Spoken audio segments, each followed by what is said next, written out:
All right. Are we live? Always gotta ask that question.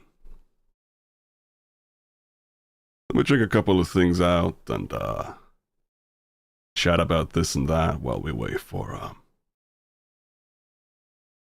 people to show up.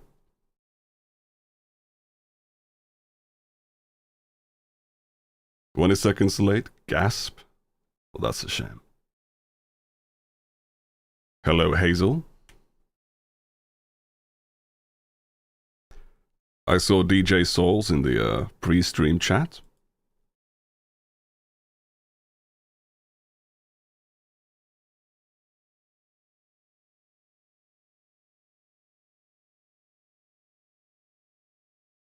Let's take a look at the live panel to see it's working. Yeah, it seems to be working. So, how are you guys all doing? How you guys all doing? We'll be switching over to covering the usual stuff. Well, not quite usual.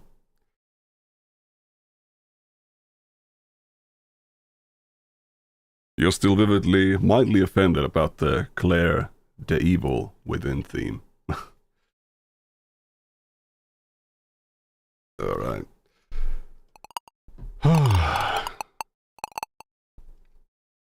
So I guess I will go first into the Kayla video, which apparently came out before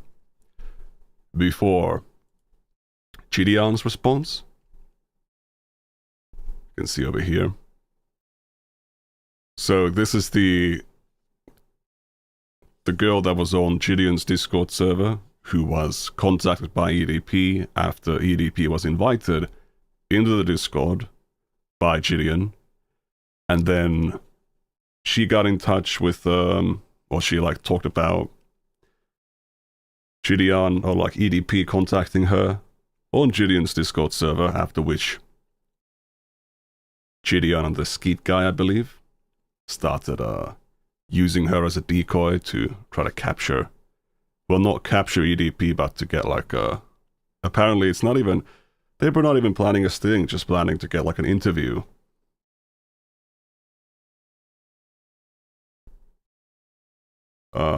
Yin the Yan, what's up?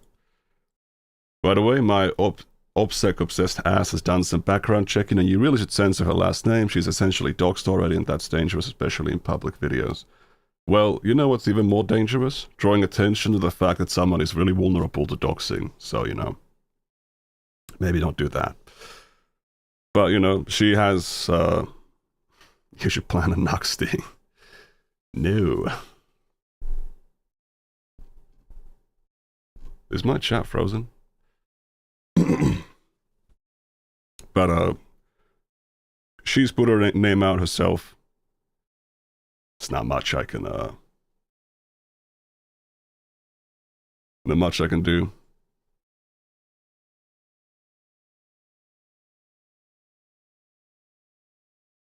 You can't watch that documentary. We're not watching the documentary. We're watching, the aftermath, the impact of it.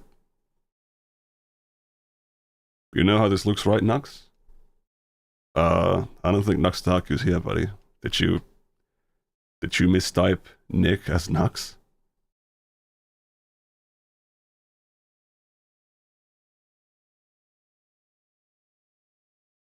Hello, this guy.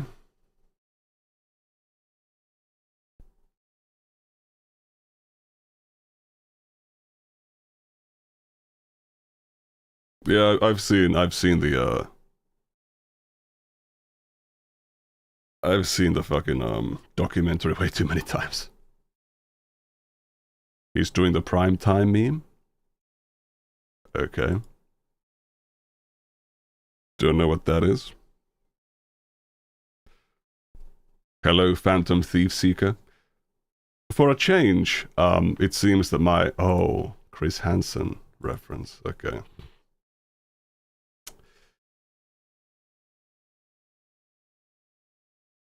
How was any of that allowed on YouTube? a lot of surprising, like, it's surprising what things are allowed on YouTube sometimes. Well, the thing is, right, is that you get demonetized, you get age restricted and stuff like that, so you tend not to see YouTube at its limits.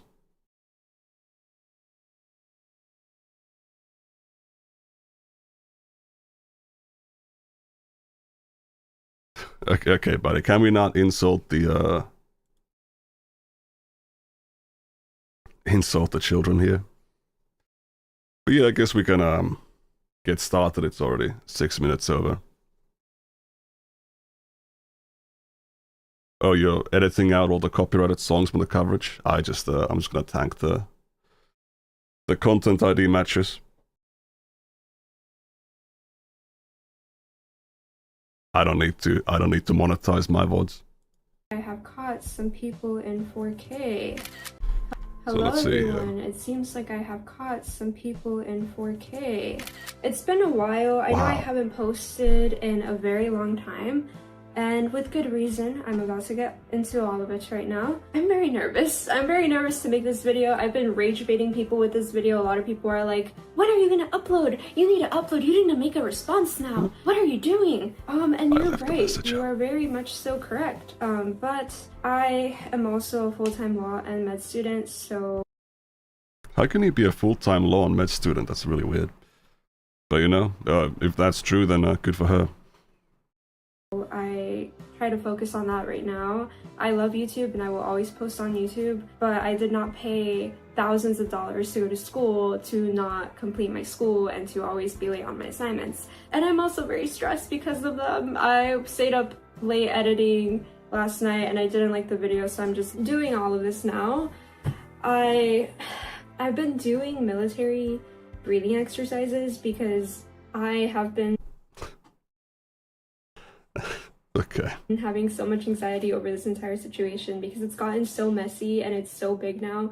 It's so mainstream now, which is kind of scary. Lionel Messi? But it's kind of good because people know, people should know, but it is very scary, especially when you're kind of just doing this by yourself. Like, I have no one really helping me with this or with anything that I'm doing. Not that I'm complaining, I'm just saying, like, I just hope I'm doing the right things moving forward. I have taken notes about the entire situation. There's nothing here, it's on this side. But yeah, you guys had to make me take notes because this situation has gotten so messy. And yeah, so... Another mention of Lionel Messi? As to why I haven't posted in a very long time because I was under management for about 2 years and they wanted me to be very promiscuous online. The fuck does that mean? Now, that is just not my character. I have a lot of intellectual power that I want to teach people on the internet, and I wouldn't be taken serious if I were to post promiscuously and lustfully. Also around that time, what fucking manager is this person talking about? Like, does she have like a very like large presence on some other platform? Because on YouTube she's only got 3.5k subscribers. OnlyFans manager? Yenna suggesting. I'm not gonna research that. I was in a relationship, and out of respect for my partner, I did not want to post that way. So that's one thing. And also, I was gonna post around the World Cup, but then Mexico... I mean, it's like,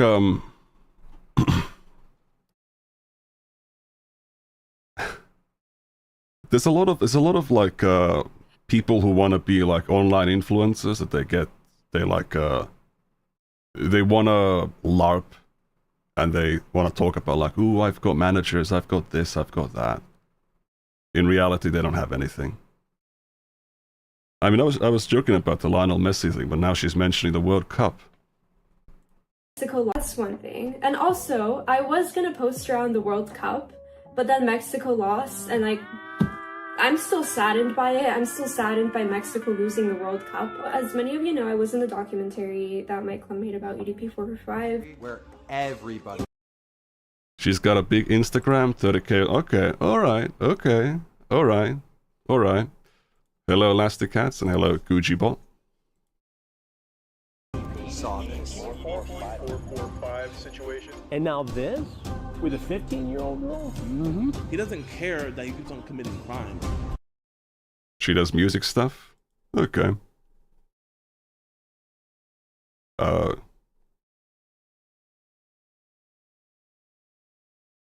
left a comment in Himpleton's stream saying GDM vs Kayla is like Mr. Beast versus Dogpack 404. I don't think it's quite the same. I mean, there is actual mistreatment, for one. I mean, you don't give a fuck how old she is. I hate talking about EDP4. Let me see. Let me look this up on my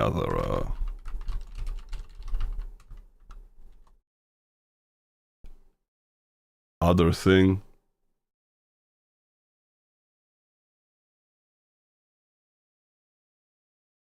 No, this is a different Kayla Hoskins that's got the 31,000 followers.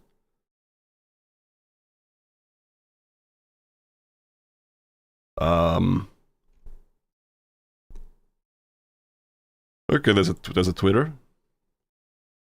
30 followers. That links this YouTube channel. Instagram is at, okay. There's a TikTok with 340 followers. And then a private Instagram with less than 1,000 followers. And this is, did she give like a,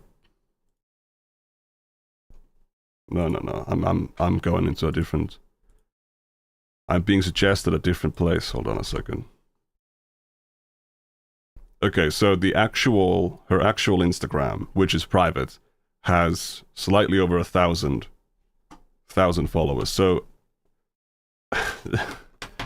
I do not understand like what she's talking about in terms of needing managers and stuff. You are not at that size.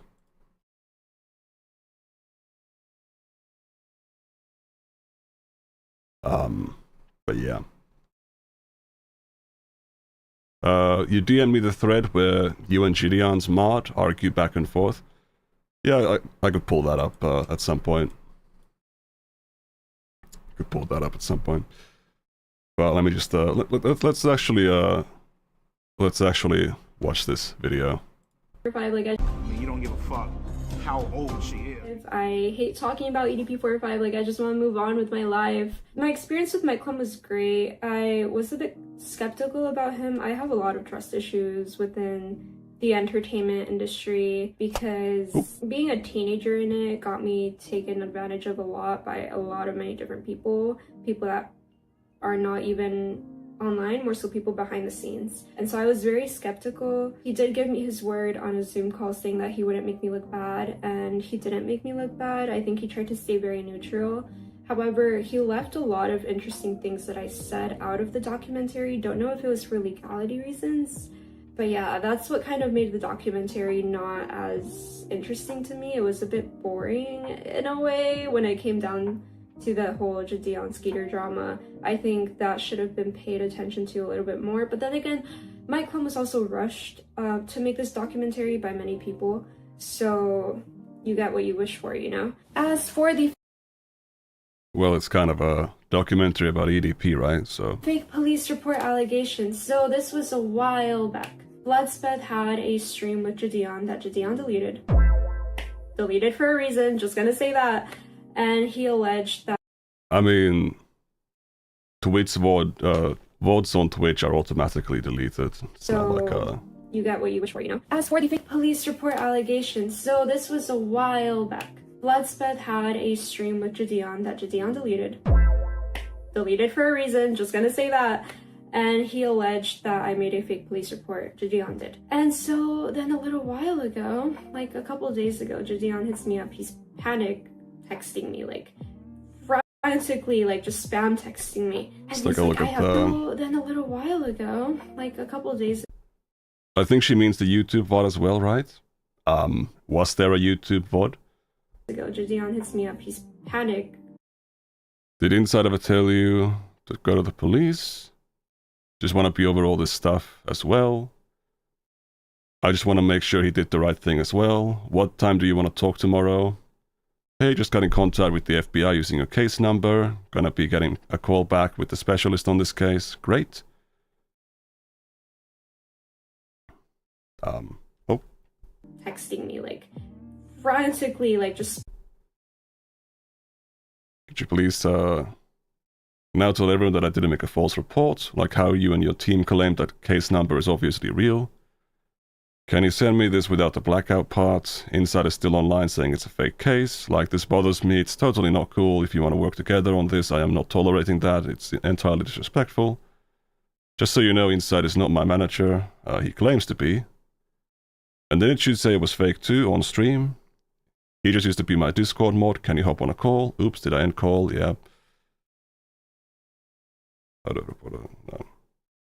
spam texting me. And he's like, I have undeniable proof that you have a police report, Future, I'll look at the, if you want to censor like the usernames from the stuff you found on the Discord server, then I can look at it, but otherwise it's, let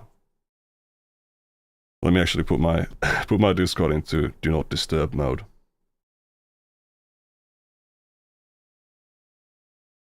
And I'm like, the whole time I'm like, I'll put screenshots of it in this video, but the whole time I'm like, okay, so can you tell your audience that I didn't make a fake police report? Because people are literally threatening to dox me because they thought that I did make a fake police report. And so I never did a fake police report. I never have lied about anything that's legal, because that could, for one, get me in a lot of trouble, and I'm very aware of that, but also because I've been very honest about the situation this whole time. Believe it or not, I have been. As for the nudes, so this is the part in the documentary that kind of weirded me out because it was, I believe it was cut out.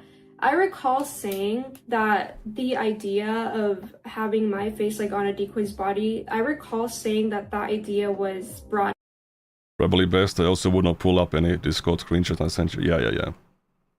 up, but it was never fully like gone through with. But they cut that part out, maybe for shock factor. I did say that though, and so I don't know why they cut that out. That was kind of weird. But that's that. I mean, I never sent him anything, and I for sure never asked him for anything. Oh my god, that's like Okay. top one abuser line. She asked for it. She was asking for it. Like, fuck you.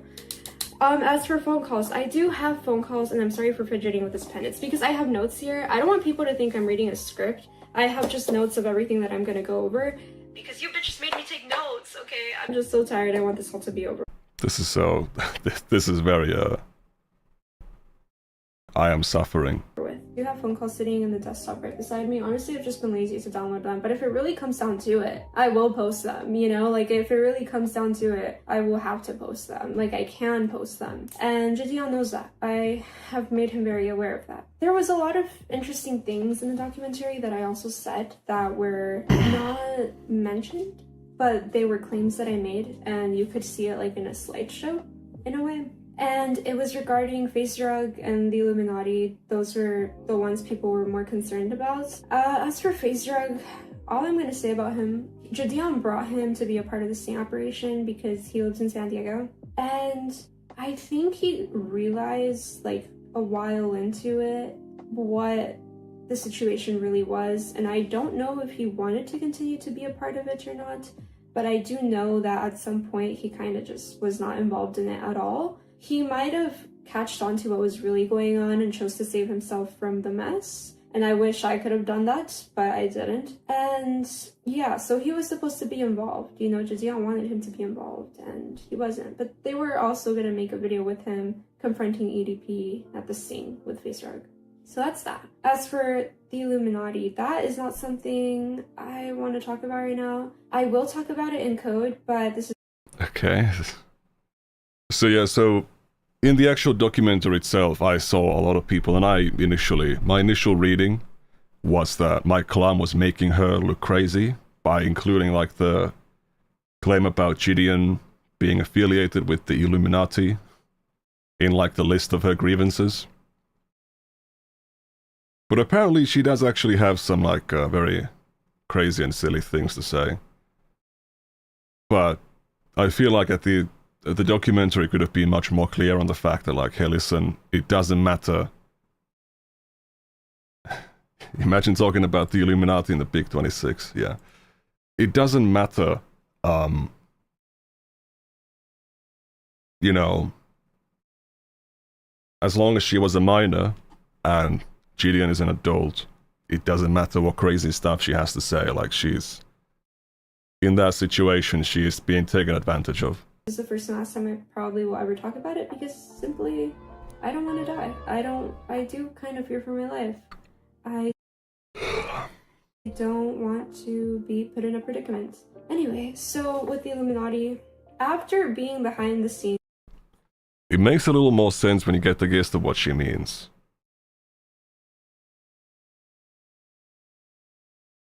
Hey, what's up, David? What if by the Illuminati she just means people that are actively being illuminated? So what does she mean by the Illuminati then? Because my understanding is that it's like what? Glowies? So does she like mean like people she cannot talk about or something, and she just like awkwardly uses the word Illuminati? in this industry for a while, what I can say is that it's not called the Illuminati, but something relatively similar does exist, and it is fucking terrifying. Illuminati? No, it's not the YouTuber. When was the last time Gideon flashed a triangle in front of his eye? I do not know. Okay, what I think happens, what I think I was almost, I don't want to say a victim of, but what I think I was almost offered is to push an agenda that's very sexual and lustful and go against a country in the Middle East and support a country that's blue and white in the Middle East. What the fuck? We will never escape the Israeli-Palestine conflict, guys.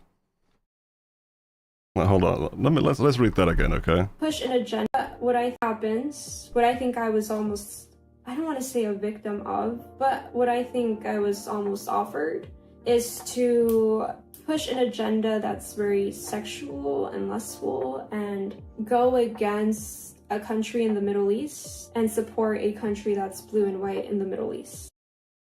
Well, all the countries in the Middle East, in their flags, they're like black, red, and green, and white. So she's claiming that her manager was pushing her to be like to make more promiscuous content in the name of Zionism. Is that the claim being made? And if I didn't do that, my sponsors would be taken away, and that was essentially almost like a threat that I got. Okay, so I'm struggling to think what is she talking about? Because I'm looking at, she's got nothing on her channel. What is the career? What is the online presence? Where are the sponsors? Like, this is just total nonsense.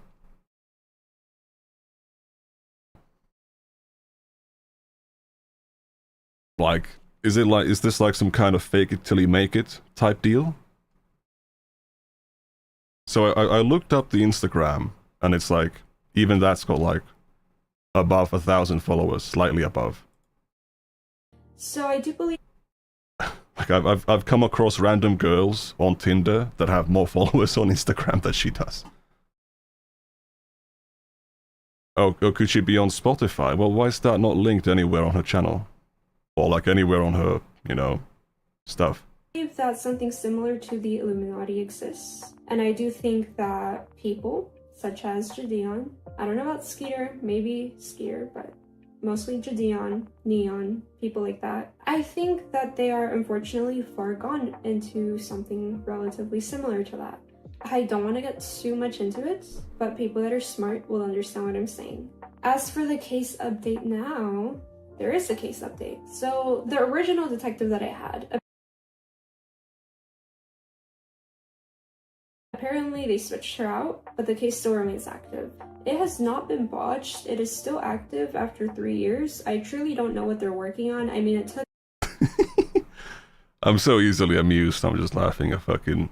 Any AI video of Jeffrey Epstein dancing is just like, makes me laugh. She is the least trusted source of information here. She needs to bring facts, but apparently she can't because she's scared for her life. The least trusted source of information, yeah. Yeah, but this is like... I have no idea what's happening here. It's just like, someone trying to, paint themselves as like a bigger deal than they really are. FBI to put Epstein in jail, and that was someone... You might be dumb as hell then, because you don't know what she's talking about. Neither do I. That people literally had to, or not even in jail, because we all know he didn't go to jail, God. but... Dude, look at those dance moves, dude.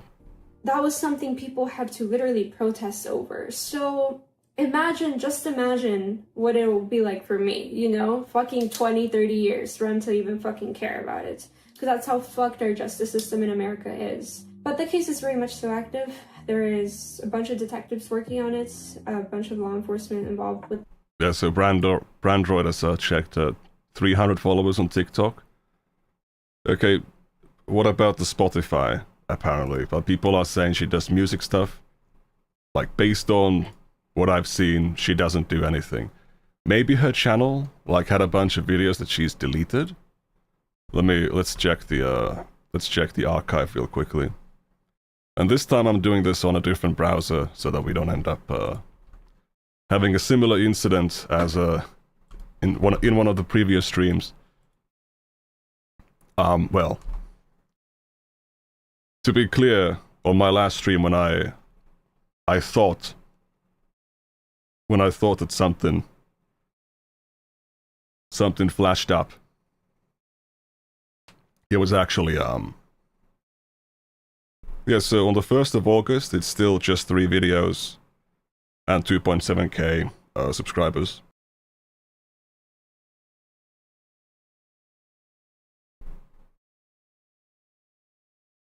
August 2025, there's just 1 video. What is something? So I flashed what I believe was somebody's real name on the screen, but it was actually someone else, a different person who had the same Twitter @handle at some point. It's like it's been passed around different people. So somebody else has somebody else got that. And there's nothing that I can really do. I've already done my part. I'm just kind of waiting on them. And moving forward, my channel will not... You can only find a podcast interviewing her about Gideon on Spotify? Okay. Well, that kind of settles it then, doesn't it? Like, I don't understand what the hell she's referring to. I'm guessing she was hoping that this would, like, give her a bunch of, you know, followers, and she could then, like, pretend that she had this, like, really long media career online, and then actually start doing stuff. Be featuring any updates. I will definitely make a video posting whenever he ends up in jail, and I will send the documentary to the FBI. I hope you all know that. But moving forward, my videos... Well, hold on.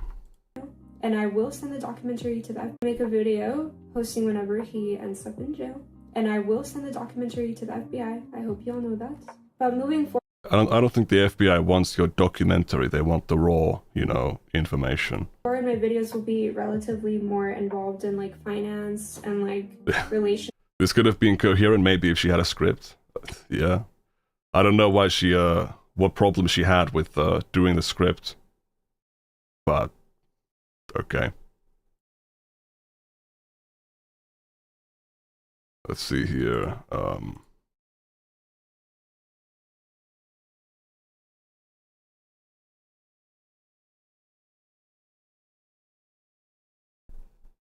what is wrong with this damn YouTube chat interface?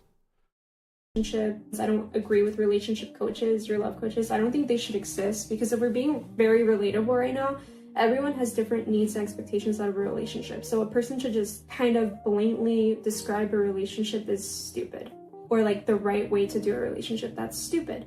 Anyways, so yeah, my future videos will be relatively more in finance and like spooky stuff, spooky adventures maybe, but more so like finance and like life advice. Spooky adventures just every once in a while to switch things up, because why not? I mean, people already say I look emo. I don't think I'm emo. Just because I listen to Deftones and Pierce the Veil and like all these cool bands doesn't mean that I'm emo.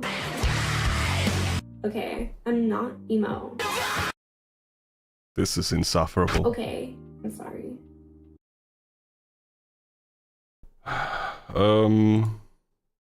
People think you're automatically lying if you're reading a script. This is so... it's such a great, like, example of how fucking dumb people are. It's like...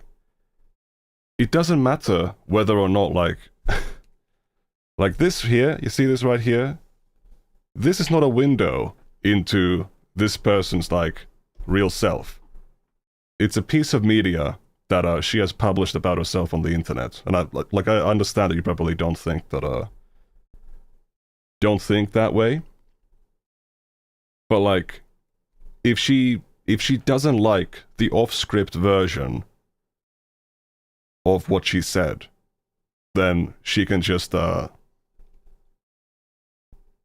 if she doesn't like the, like what she said without a script, she can just not publish that video, or publish that, you know, off-script stuff. So it's like everything, all of this is like, that plan is probably fake too. All of this is curated by her. So, like, she's not going to purposefully make herself look bad in a video of her own. I can get some sass in me. It's probably because I'm a Leo. Also, my birthday is tomorrow. If you guys want to wish me a happy birthday. I'm not doing anything though, because I hate myself. But anyway, I do have some exciting news to end this video. So if you have been an OG from the very start, you probably already know who Plubius is. You probably already know who Bloodspeth is. We might be meeting up later on this year or early on next year. So be on the lookout for a collab together. IRL meetup, y'all. Thank you so much for watching, guys. Okay, that was worthless.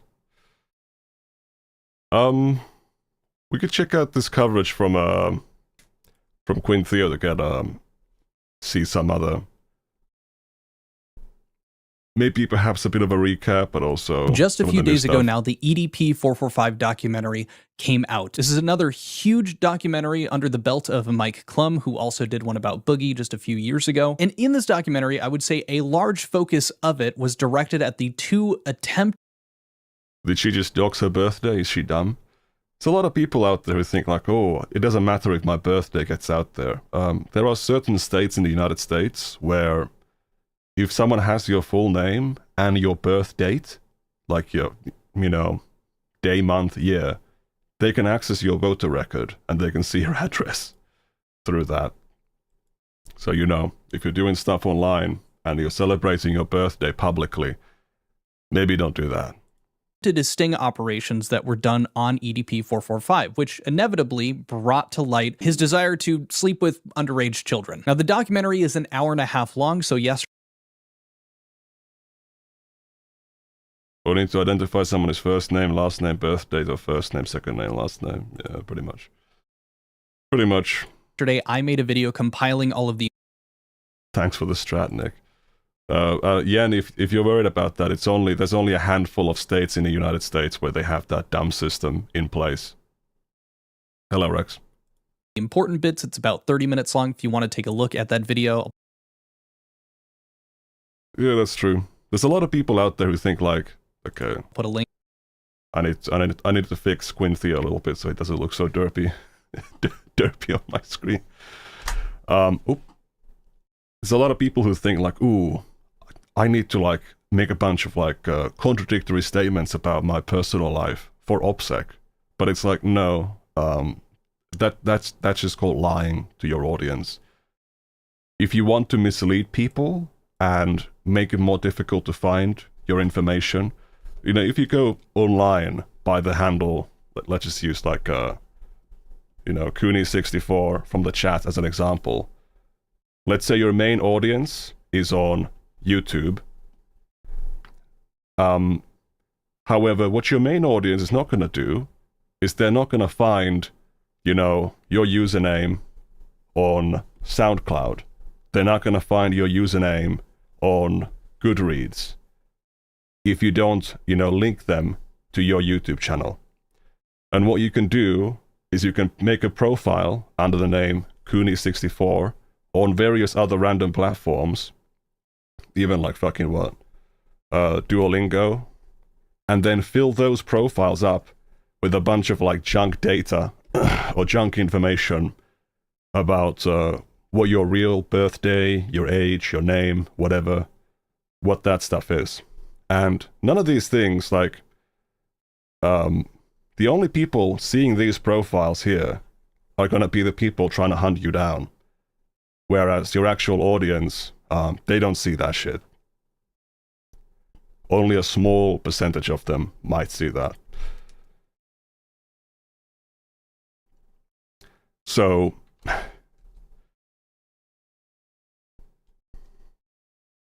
yeah. Dangerous one is your Steam profile. A lot of people got their actual name in there from when they set it up in their teens, yeah. And that's why I always say, it's like, if you want to become a YouTuber, online personality, make all new accounts. Every account needs to be new. Do not... I know that you're like, oh, I've got so many games on Steam and my Steam account is so old, I want to, like, look cool. No. You can buy, like, a Steam account that's made in, like, 2006 for $5.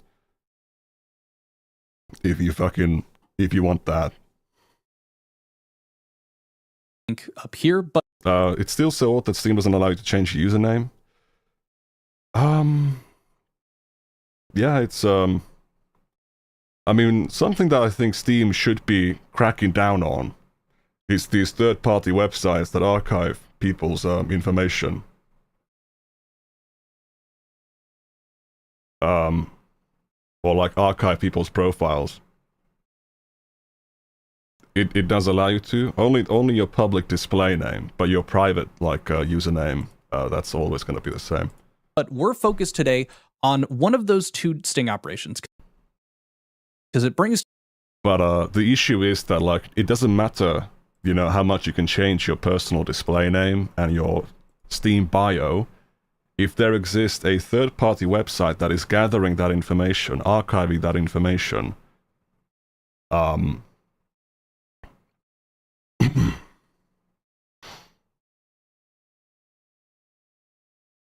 if they are archiving that information, once it's there, you can't get that, you can't remove that. To light a lot of stuff that people maybe weren't super aware of, and because there was so much new information and they framed it really well, I figured it was important to... And also, it's like, even if you change your profile username, your Steam ID is still going to be the same. So... dedicate an entire video to this subject, and that, of course, is being Gideon. Unlike the initial attempted sting operation that was also botched by an individual named Alex Rosen, the thing that set Gideon's attempt apart was the fact that instead of using a decoy or pretending to be an underage individual trying to communicate with EDP, they had an actual child. EDP was able to connect with this girl through Gideon's Discord server after receiving an invite to the... You can change your Steam ID too? You mean the Steam ID,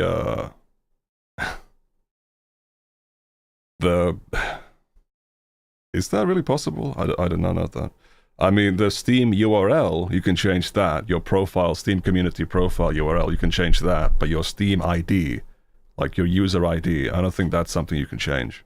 Discord. When EDP joined my Discord when he was about to...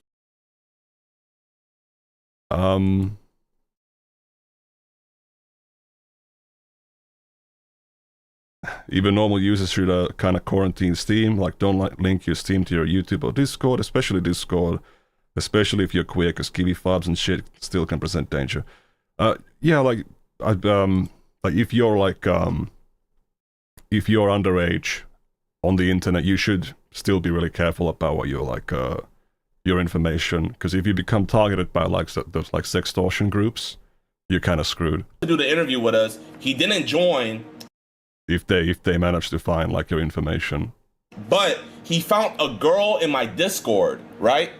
And Oh yeah, like it depends on what communities you hang around, of course, but you want to be like safe and sorry.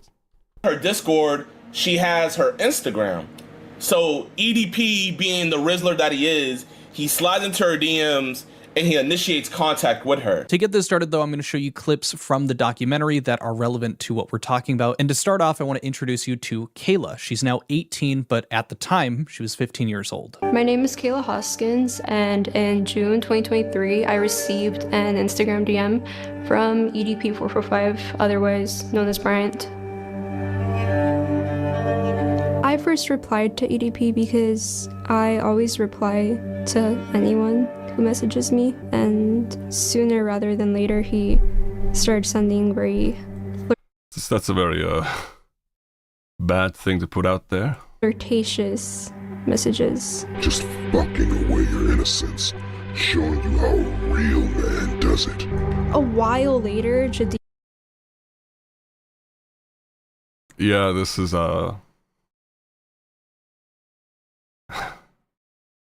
Kayla had a real first and second name in a Discord profile, also a real photo and links to socials. Do not do this and don't allow your children to do this. Yeah.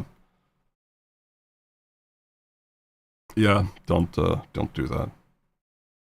Dion added EDP into his Discord. Hello, Those Silas. were kids for a Q&A. And then when I told people like in the server that EDP texted me, Jadion quickly knew about it because his manager told him. Now, if you don't know who Gideon is, he is effectively just one of these other predator catcher creators that are on the platform. He also streams, does some other stuff, used to be a very big prank channel, and then he pivoted to this content and has been very successful for him. Recently, he was arrested and made a fool of himself, clearly kind of egoing out. There is a link to that here too if you want to get more informed, but he also introduces himself in this documentary. A lot of people are upset with Gideon in this situation, not only because there was a I don't understand why, but my parents used to use their home address as username in a couple of places. I found out a while ago and had to fix that. Okay, that's pretty crazy.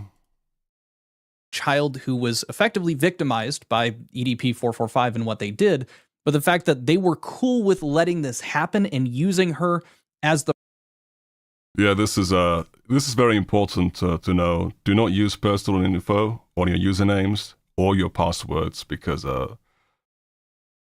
data breaches happen. There are still some websites out there where they store plain text passwords. And if you are storing personal information in your password, that shit can get leaked out there. person to, try to help get EDP caught here for the sake of content. I'm explaining this now so you guys can understand where people are coming from when you watch the next few clips here. But now here is Gideon introducing himself and a bit of, I guess, his side of the story. But everybody on the internet knows me as Gideon. Yeah, this was like right when I saw the information, I was like, you know what? This is gonna be it, and I want to make sure that I don't screw it up. So I hit up Skeet because he knows, and he's actually gotten people prosecuted before. My name is Skeeter Gene, also known as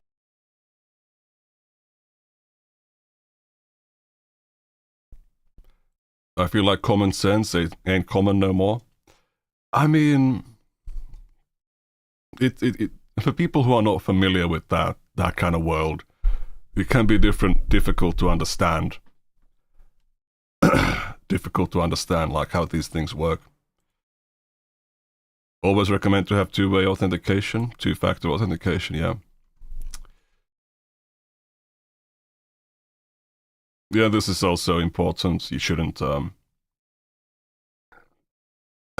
excuse me. Fuck. Yeah, don't let your family members post photos of you on their personal Facebooks and anything. Skeet Hansen. I am a professional Chris Hansen impersonator on YouTube. And I continued messaging him because it was very encouraged for me to keep doing it. I didn't really want to, but I didn't want to disappoint anybody. because he sent me videos saying that he was gonna shoot me and kill me if I ever said anything. See, Kayla, don't mean to scare you, but now I have to fucking shoot your ass. I have to critically injure you and possibly put you in the fucking hospital, if not worse. Not only that, I have to kill everyone. Now, this already sounds bad enough, and I feel like the documentary, although it does do a good job of outlining what happened and kind of the order at which it happened, a few weeks ago, an individual creator by the name of Turkey Tom, they coincidentally had a video about Gideon titled The Dumbest Predator Catcher on YouTube. And in this video, they have information that really helps understand the situation, but also how Gideon was feeling mentally about what was going on. And to make it clear, for example, the first thing I want to show you from Tom's video here is Gideon straight up admitting and recognizing that him inviting, Yeah, of a lot of people, like, they're not very well aware of these things when they're younger. So, directly invited EDP into his public Discord that had plenty of children in it, was the reason that EDP was able to find this girl Kayla that he would go on to message and that they would use to try to get him in a sting. But the stream that we were supposed to do with EDP, when I was gonna do that interview with him, that was the catalyst for all of this to start. When EDP joined my Discord, when he was about to do the interview with us, he didn't join, but he found a girl in my Discord, right? And in her Discord, she has her Instagram. So EDP, being the Rizzler that he is, he slides into her DMs and he initiates contact with her. He goes on to say this makes them both happy and sad at the same time. I'm sad to report. by the way, there's some crazy shit happening on on Gideon's Discord server, by the way. Considering that it allows minors in there, and considering the kind of content that they do, I would not be, given the kind of content Gideon does, I would not be running a Discord server that allows minors. I'm pretty sure that Quinthio is a smart boy. He does not, his Discord server is 18 plus. No, actually, I'm happy. But you know, some of these people, they're fucking idiots, where they like, they don't wanna age limit their Discord servers because they wanna have like a big Discord server. Okay, it's so crazy. Happy / sad to report, but he slid in an actual girl's DMs. Like, no joke. The girl is legit 50 years old, and he slid in her DMs. I'm not gonna lie, I low-key put EDP on, chat. I'm sorry. I two-mans with EDP. If it wasn't for me trying to do the interview with him, he would have never found her Discord. Man, this is a crazy thing to say out loud. And he would have never found her IG, so... Kind of a crazy hoo-hoo ha-ha to say that you effectively helped EDP and two-manned, and at the time, 15-year-old. I don't really know a world where you kind of get away with that as a hoo-hoo ha-ha, especially when there is literally a victim here that you are referencing and talking about. And as Tom points out in his video, it seems like Gideon has no understanding of the intensity or the severity of the claims that he's effectively admitting to here. But not only that, I want to jump back over to the documentary because they make mention, Kayla does, as to the fact that Gideon and his team were actively encouraging her to engage. Prankster content should be 18 plus, but its audience is mainly teenagers. Yeah. Hold on, I gotta adjust my mic arm a bit. With EDP, and you know, not stopping her from interacting with EDP as she is a literal victim here and is not a decoy, not an adult, none of these things. I feel like I was a victim of EDP, but I think I was mainly a victim, this is gonna sound crazy, but mainly a victim of Gideon, in a way. I feel like for a long time I was his like little puppet. If pranks were 18 plus, they wouldn't have an audience. Yep. In what way were you his puppet? I feel like I was his puppet because I was just like kind of doing the things he demanded me to do. I feel like I am a victim of Gideon because he encouraged me to keep talking to a pedophile. Every single time we would talk to her, I would ask her if she's okay. Are you sure you're good? Like, I want to make sure you're okay, because I know like this could be really, really. Are you sure you're good? She was like, no, I'm okay. I'm okay. I want to get him arrested. I want to get him arrested. I told you. Yeah, like this, none of that stuff matters. Again, it doesn't matter one bit if she says she's okay.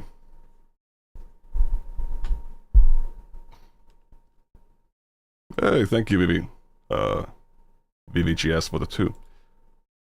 Dion every single time that EDP would send me dick pics. Yeah, like prank content in general. It's mostly just like harassing regular people. But he would never tell me to like block him or anything.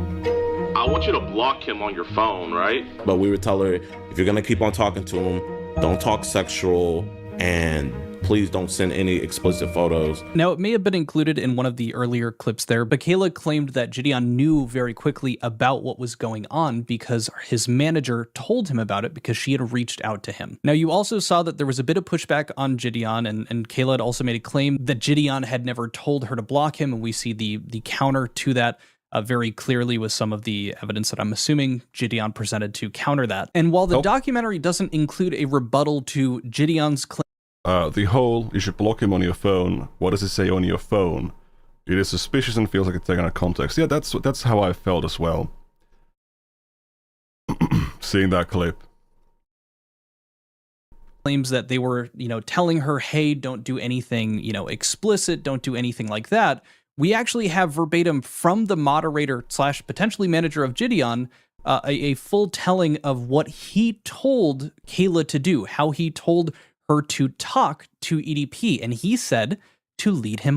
Yeah, that's a thing, like, Gideon's profile picture is like it's like a character from like some gay porno animation that got popular as a meme at some point. On. Gideon says the way he found out about EDP messaging Kayla was from one of his Discord moderators, a guy called Inside. Inside sent a message to Gideon that he had contacted Kayla. According to Inside, the Discord moderator who contacted EDP about the sting, he actually gave Kayla some advice on how to go about communicating with EDP. So happy that this worked out, bro. Wait, here, Inside. I'm so happy this worked out. So everybody doesn't think, I paid this girl. Can you tell them what happened? Okay, so basically, Kayla messages me whenever he starts DMing her. Didn't this guy like claim that they were talking about another separate person? And she's like, yo, EDP is DMing me. And so we got on a call, and I was like, first off, make sure you tell your parents, tell the police, all that kind of stuff. And then I was like, yo, I have a fire idea for a video. What if you just lead him on? I got a fire idea for a video, man. On for a little bit. So that, and then I'll tell Gideon all about this, and maybe Gideon can get an IRL interview with EDP because he ghosted us on the online one. Hey child, hey kid, what if you like messaged the file and the pedophile groomed you? That'll be a fire video, dude, the sting. I have a fire idea for a video. Just lead him on a little bit, man. What if you just lead him on for a little bit? Now again, this information isn't actually present in the documentary, and I don't blame them. Their main focus was on EDP445, not on Gideon and how he handled this situation. But I really can't disagree with Tom's assessment of this. This is actually insane how they all seem to be cool with it, and not only cool with it, but his moderator saw this happening and was like, oh, bingo, fire video idea. And the fact that Gideon doesn't recognize how serious this situation is like horrifying. And I think a lot of people see this as really showing Gideon's motivations for why he wanted to catch EDP. It wasn't to help victims, it was for fire content. But moving on from this subject, we also have another incident which is kind of at odds, how Kayla claims things went down versus how Gideon versus how EDP claims things happened. And that has to do with nude photographs that were sent to EDP. So that's a thing that's been kind of confusing. Let's see if we can get some clarity on this. Firmly believes that they were actually sent from Kayla. Kayla claims that actually these photos that were sent had her face superimposed on an adult's body. No, I did not send EDP any pictures of me that were nude. What did happen when he asked me for them was that Gideon got like a lookalike of me, and I kind of photoshopped her face into Google Pictures. And she told me something about like her like looking up like something in photoshopping, and I was like, okay, no, like do not do that. To my knowledge, I never knew that she actually sent anything because I never seen any images of that, but she sent something explicit. Yeah, Kayla Hoskins actually sent me a picture of her tits. You know, she didn't Photoshop a goddamn thing. She literally sent me fucking nudes of her fucking tits. I feel like she's a fucking scam artist. I feel like she's a bitch. Now, I'm not sure about. So, was it like her face or someone else's face on her body? Because in the demonstration it was like someone else's face.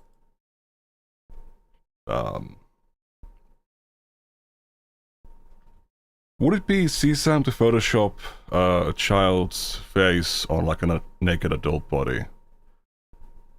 It's probably not, but it's still like, that's not, you should not be having, yeah,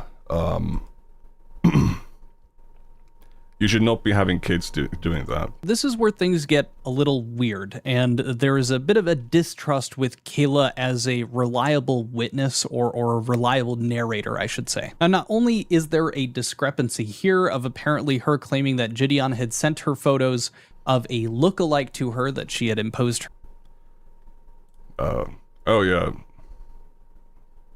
Yeah, possibly. her face onto, but Gideon Yeah, the deep fake, you know, connection. also denies ever, knowing of this happening. Could she have meant a member? So this got confusing, but she took a lookalike's face, whose pic was provided by Gideon, and then took the lookalike face and put that on a body she found on Google Pictures.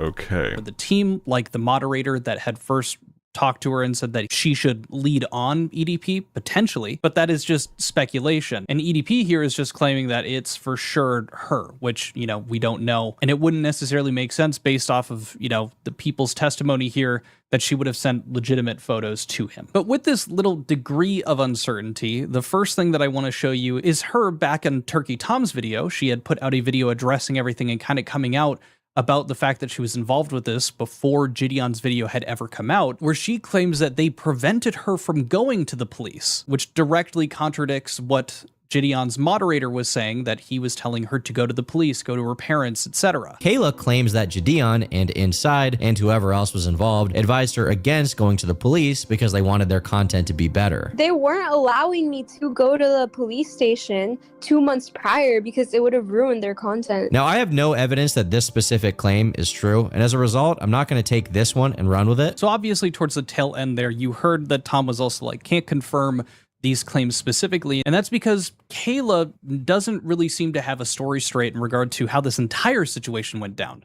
Remember when I mentioned earlier that EDP had reached out and effectively slid into Kayla's DMs and started the messaging first? Well, apparently that wasn't the case. And again, in Tom's video, there's actually a comment that was left by that moderator that we had mentioned earlier in question, where he clarifies that apparently multiple of Kayla's friends had reached out after her video was released, claiming that she had sent screenshots to them showing her messaging EDP first, which again, is a big no-no, and it's why the Alex Rosen sting attempt on EDP445 ended up falling flat.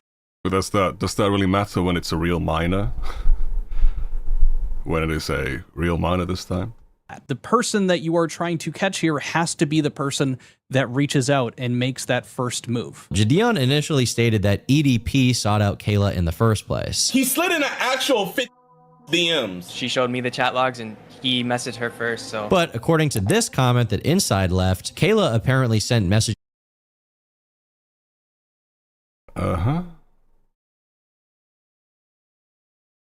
To EDP first. Several of her friends contacted us afterward and told us that Kayla had shown screenshots that showed her hitting up EDP first. She basically begged us to let her be a decoy for a video for clout. This obviously stands in stark contrast to what he said on Gideon's stream, and it makes me think he probably just lied here to cover his tracks, because in his mind, if Kayla messaged EDP first, then ultimately... Oh, hello Quinthio. Liking it so far? Yeah, this is, just checking out the videos recap mostly. he was just taking what was presented to him instead of encouraging her to maintain contact. So this is getting very messy now. Obviously, now we have this moderator who is making directly opposite claims from where he was on. This is all insanity. Yeah, like the thing with this whole thing is like there's too many unreliable narrators. But oh, you actually got an interview with Inside. Did you ask him about that one tweet with the demon emoji? Stream saying that the tweet which seems to have disappeared. Yes, he's the one that messaged her first, but now in the message. I'm so confused. Why did Gideon do this? Content. Plus, he's an idiot. She's claiming. Oh, you did ask him about that. I bet he's got some crazy explanation for that one. The direct opposite of that is what happened, and he was reached out to by her friends claiming this. Now, all of this is pretty confusing, and if you remember back to Gideon claiming that. No matter what, she was a child, and as children do, she was not acting in her own best interest. Yeah, I've said it a million times, but like, it doesn't matter what Kayla, whatever she lies about. If it is the case that she was messaging EDP, and Gideon's reaction was to be like, okay, all right, let's go forward with the. He had initially EDP. Let's let this child be our decoy.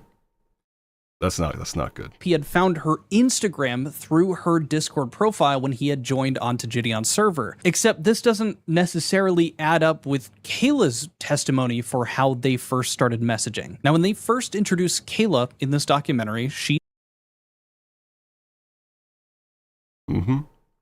Yeah, I am seeing a weird amount of like, there are people defending Gideon.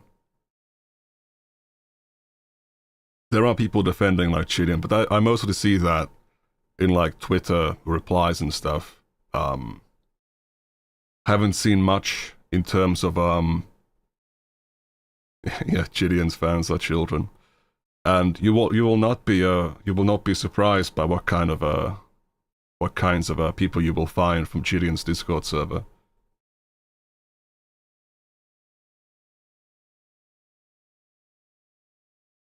You asked him about the inconsistencies. Okay.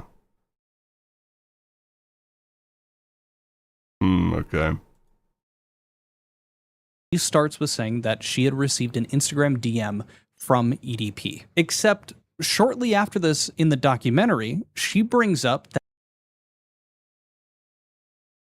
he was a lot less involved than originally thought. Okay. That later, except shortly after this in the documentary, she brings up that later, after this Instagram DM, Gideon added EDP to the Discord, which doesn't make any sense. How could EDP have messaged Kayla prior to joining the Discord if he had found her Instagram through her Discord bio? My name is Kayla Hoskins, and in June 2023, I received an Instagram DM from EDP445, otherwise known as Bryant. A while later, Gideon added EDP into his Discord. I mean, this is like, isn't this about the clip that Gideon shows, right? With kids for a Q&A. And then when I told people like in the server that EDP texted me, Gideon. Also, this timeline doesn't add up, actually. So my understanding is that when the texting happened, let's just use this fucking thing. So like June 23rd is a Friday, which would make sense given that the messages, or at least this screenshot at least, mentions Friday 12:38 p.m. And, you know, so either Kayla was messaged on the 16th, the 9th, or the 2nd of June. But the 23rd, which is like the perfect candidate, because that's when she's messaging or posting onto the Discord server about being messaged by EDP. The 23rd makes a lot more sense. But the EDP joining the Discord, that was already on the 21st.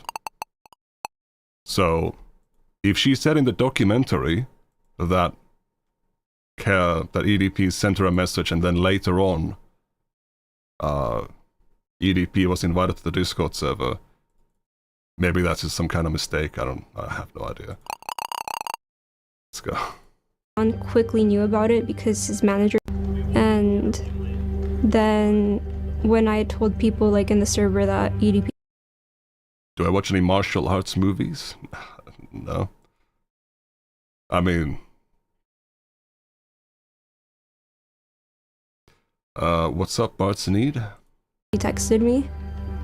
Gideon quickly knew about it because his manager told him. Now, I don't know why Gideon would have outlined a different situation happening. Maybe that was just to his understanding what had happened. But again, this has just gotten so messy that we can't really rely on anybody's narration of events or their perspective of how things went down.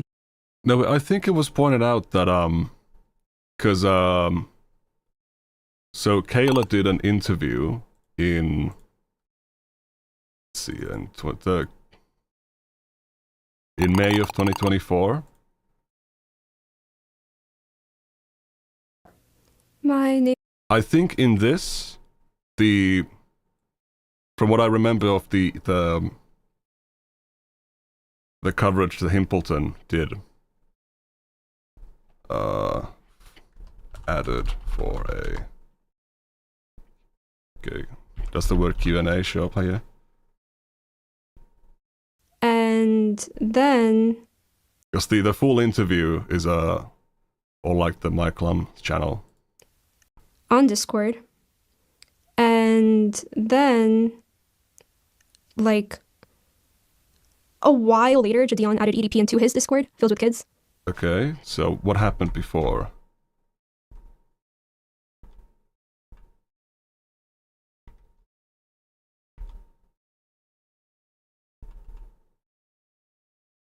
So in the really now Discord, Phil's Bryant, and Instagram DM from EDP445, otherwise known as Bryant. A while later, so I thought, isn't this from the Gideon video where he shows this cut, right? From EDP445. Let's see here. Let's just look up EDP on the transcript. All of the courses at the same time. I got first involved with EDP445 when he messaged me first on Instagram, and I started freaking out. Then he told me he was suicidal, which made me freak out even. Okay, it messaged me first on Instagram. Leave them like that. EDP found me on Instagram when my account had 20,000 followers off of music that I was making, and then they got banned. I first replied to EDP because I always reply to anyone who messages me. Okay, 20,000 followers of a music. The ED was watching Shane Dawson. I was not doing other stuff. Well, I met Gideon way before the EDP situation happened. Okay. I met him when he had a contest on Guess Who's the Black Person, and I won that contest. I fooled him. And then after that, his manager, Inside, added me on Discord. And then, like, a while later, Gideon added EDP into his Discord, filled with kids, for a Q&A. And I thought that was messed up, but I think that's, like, another way EDP found me, because I was in the voice call that day. Okay, so she was in the voice call, so she would have been very visible on the Discord server if someone's looking at it. And I think he joined it, I'm not sure. And then when I told people, like, in the server that EDP texted me, Gideon quickly knew about it because his manager told him. Okay, so, like, the Quinthio, I don't know if you're still here, like, isn't that clip, this cut, isn't this from Gideon's video? Is that not where you got that from? Because this idea that, like, oh, EDP messaged me, and then a while later, EDP was added to the Discord. That's not her saying, that's not how she told the story. What do you mean? Why does this get translated to smoke? Skins, and in June 2023. You play here a in the documentary it absolutely is. Is it? Is it really? Is it really? Because I can Then me feels I can just link this this full interview to you. You can take a closer look at that. But my understanding, I thought that Gideon in his video, let's see, do I have the that in Gideon's like own response, he like he presented that like as a fake cut. Yo, what's good? Let's search up the queue and oh, what the fuck? Oh, I'm pressing. Oh, that's not the right correct. oh sending. I didn't know who he was, but I freaked out because he told me he was. And sooner rather than later, he started sending very flirtatious messages. A while later, Gideon added EDP into his Discord filled with kids for a Q&A. And is that how the fucking really? The documentary does it like that? Why the fuck? Okay, that's very dumb of them. Very very bad of Mike Klum to do this.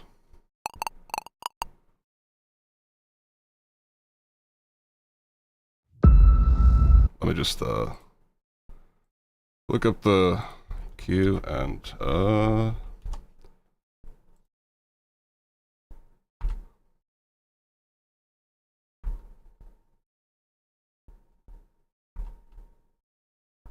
I first replied to EDP because I always reply to anyone who messages me, and I didn't know who he was, but I freaked.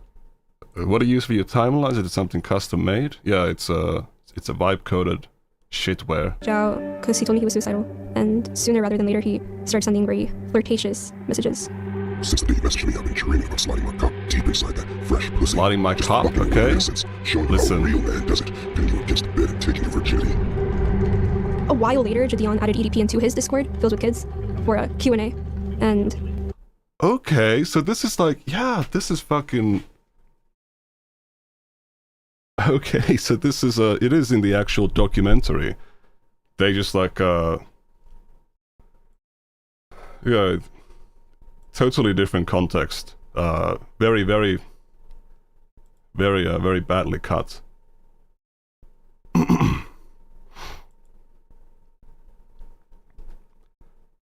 But yeah, like this ain't right. This is wrong. with kids. Oh, and then on Discord, like she's talking about the while later is a, you know, wildly different context. and then like a while later, Gideon added me. So it's like the while later is what happens. That's in reference to the this contest.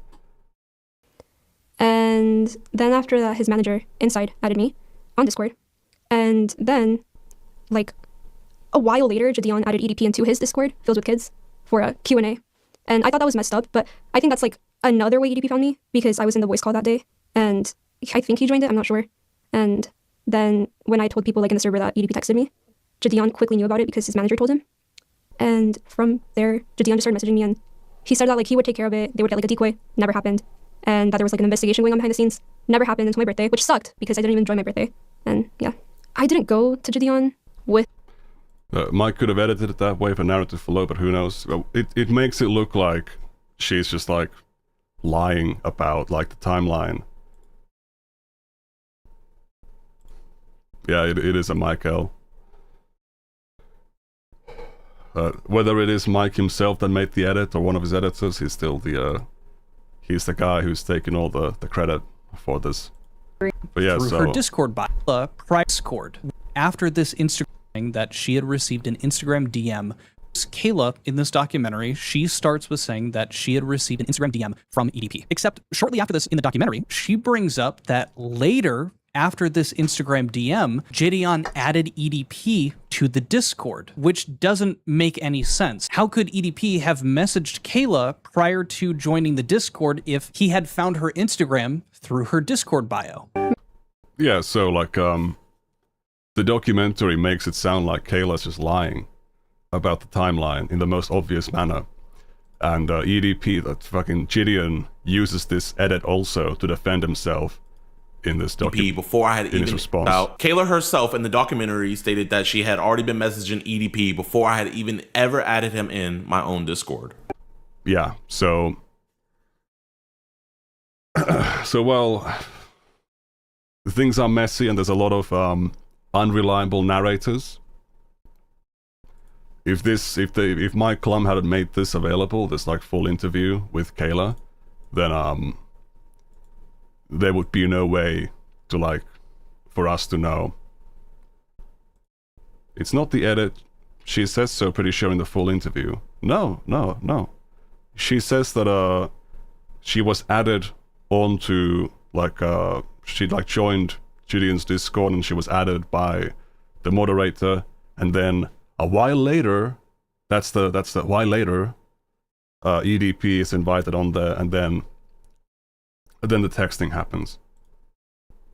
So no. My name is Kayla Hoskins, and in June 2023, I received an Instagram DM from EDP445, otherwise known as Bryant. A while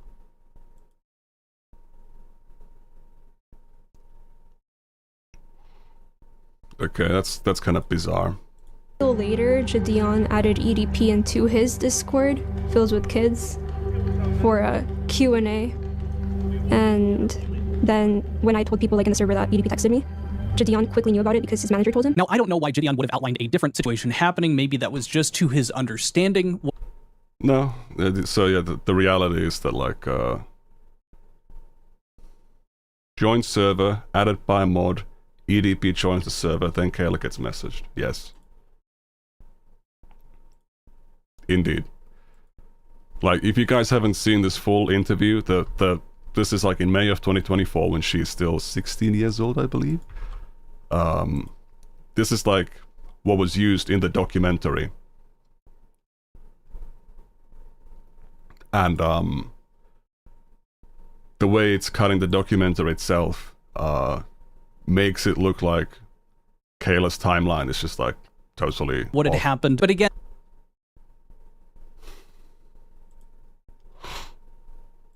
and this has just gotten so messy that we can't really rely on anybody's narration of events or their perspective of how things went down, because just about everyone here has contradicted themselves in very serious ways. This claim the moderator makes that some of Kayla's friends had reached out saying that actually she had sent screenshots of her messaging them first. I don't really know if we can even trust this moderator, since they were saying the direct opposite, that he had seen the chat logs and EDP had messaged her first. Maybe he thought that would just make a better video.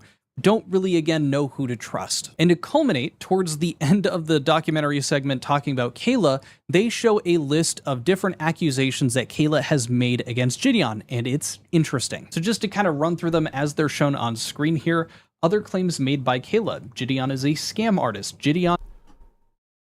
So Kayla got messaged by EDP after the 7-hour window in Gideon's server? Yes.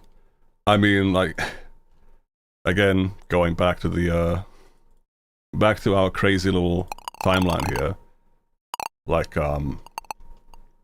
looking at the first screenshot that was posted, I mean, we can see on, like, Kayla's, like, you know, on her screenshot it says 2:06. On the Discord, it says 4:07 because, you know, there's a 2-hour time difference. But she, like, posted this immediately after taking this screenshot.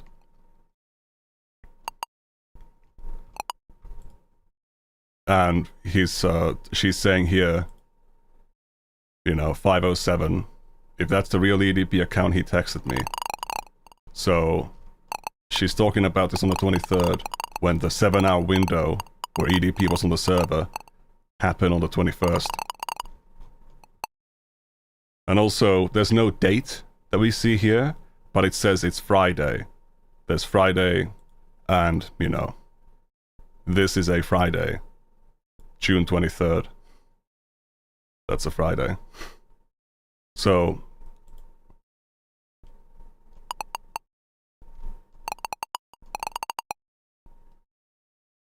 yeah. Mike Klum paid by Israel. Oh dear.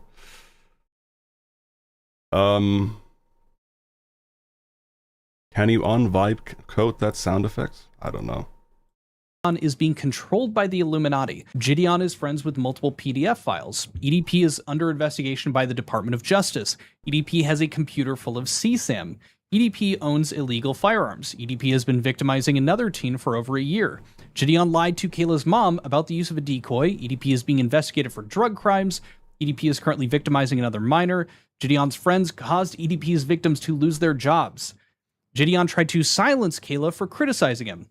FaZe Rug didn't intervene to stop Kayla from messaging EDP. Gideon refused to let Kayla go to the police before the content was captured. Skeeter Jean and Gideon apparently attempted to taint evidence. Gideon uses Christianity to cover his tracks. Gideon quit YouTube because of the EDP situation, and Gideon hates Jake Paul. So obviously some of these are a bit weirder than others, like Gideon being controlled by the Illuminati, and also being friends with PDF files. And just shortly before this segment, she says that she has evidence to go against Gideon, but is scared to show it because she's fearful of how his audience is going to, like, come after her. I have proof. I'm just too scared to show the proof because Gideon has a big audience, and I don't want them to attack me.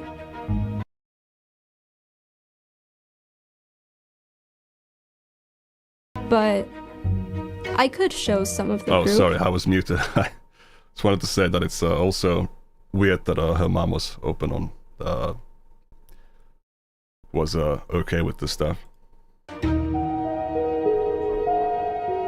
Proof of him kind of encouraging it. Now, in no uncertain terms, she has said that she believes she is a victim of Gideon more than EDP. If there are any reasons for someone's audience to go after you, it would be going on to a documentary where you openly talk about and criticize the actions of the person that they watch. It truly just doesn't make sense to not come forward with this evidence if you really have it. So from my perspective, Yeah, that is true. Just doesn't make any sense at all that she would be holding back this evidence, because if anything, it would help support her and would also help dissuade an audience from, you know, completely jumping on and calling her a liar or anything if she had evidence to back up her claims. Now, I really want to make this clear. Kayla absolutely was a victim in this situation. She was a child that was engaging with EDP, was messaging back and forth, received those photos, those nude photographs of EDP, and much worse, and engaged in talking with him.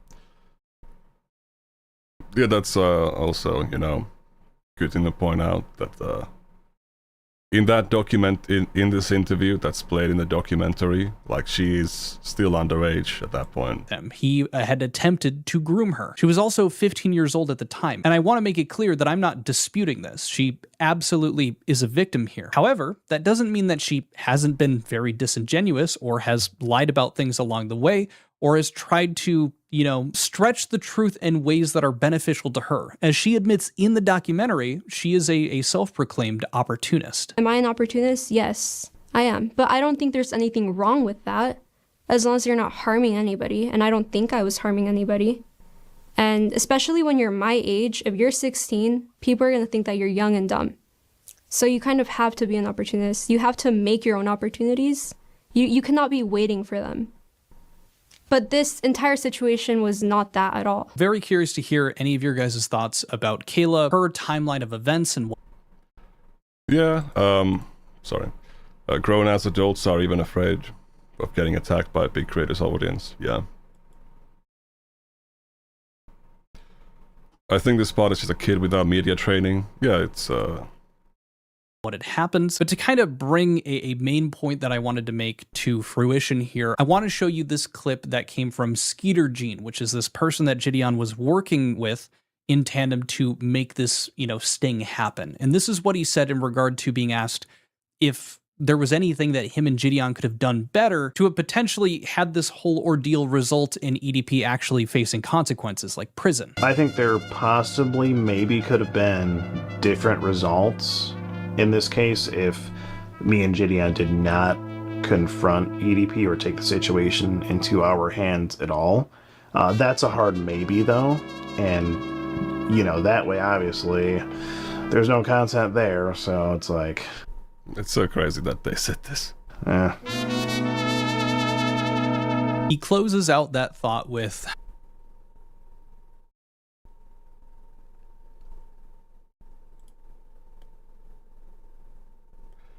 Thank you, David Canada, for the 5. Yeah. Yeah. Absolutely. Yeah, probably could have done stuff better, but there wouldn't have been content. I don't think that Gideon was doing this for the sake of actually putting anyone behind bars that are potentially harming children. To go back to the message that was sent by the moderator here saying Kayla apparently sent messages to EDP first, all that, and then following up towards the bottom here, he says that she basically begged us to let her be a decoy for a video for clout. I think the reason that I'm so confident with Gideon just doing this for the sake of making content is the fact that him and his team, or whoever's included in that, placated Kayla, allowed Kayla to be this effective decoy, except not a decoy, a literal minor. They let her engage with EDP, use that to, get their information, and got all this together to try to get this sting in this huge, oh my gosh, we're getting EDP445, that guy, we're going to get a video catching him. It seems like the option to say no to Kayla hadn't ever crossed their mind. He's in calls talking to her saying like, make sure, I hope you're okay. If you need to block him, but they're still engaging with EDP and she's receiving nude photos from the guy. And all the while here, he's focused on the sting. He's not focused on this girl who is now being subject to this, and their claim is the same argument that EDP is making in the documentary. Well, isn't she also responsible for her actions here? Isn't the victim here also to blame because they're also, engaging back with me? Just because Kayla wanted to be a decoy for this situation doesn't mean that you have to take up a child on that offer. They're a kid. They don't know what is best for them. And you as the adult, Gideon, or any member of his team should know that, okay, no, we should not be going through with this. We should not be engaging with this. Tell her to contact her local authorities and tell her parents and get this figured out that way, and don't engage with it. It is mind-blowing based off of what I've seen in the documentary, but also in Turkey Tom's video of the stuff that he was very confident and kind of joking about in his live stream, saying he was two-manning this girl with EDP effectively for what he had done and how they had gotten introduced. Even if that wasn't the case, he thought it was funny enough and cracked a joke about it. I just want to... Yeah, this is, yeah, this is, yeah, there's not really much you can say about this. I showed Gideon's... There's not really much you can say about this,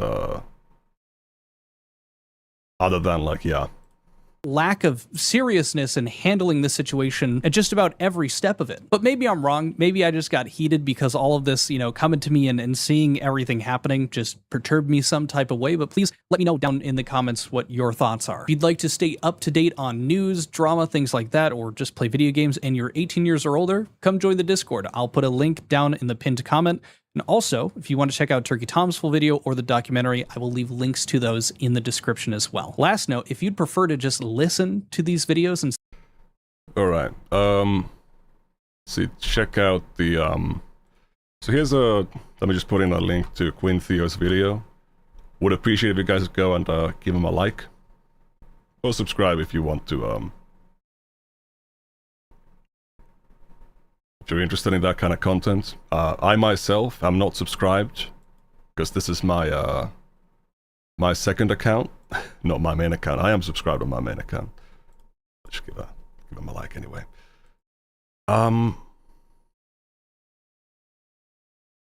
So, Just Your Nightmare apparently has, traded some blows with Inside.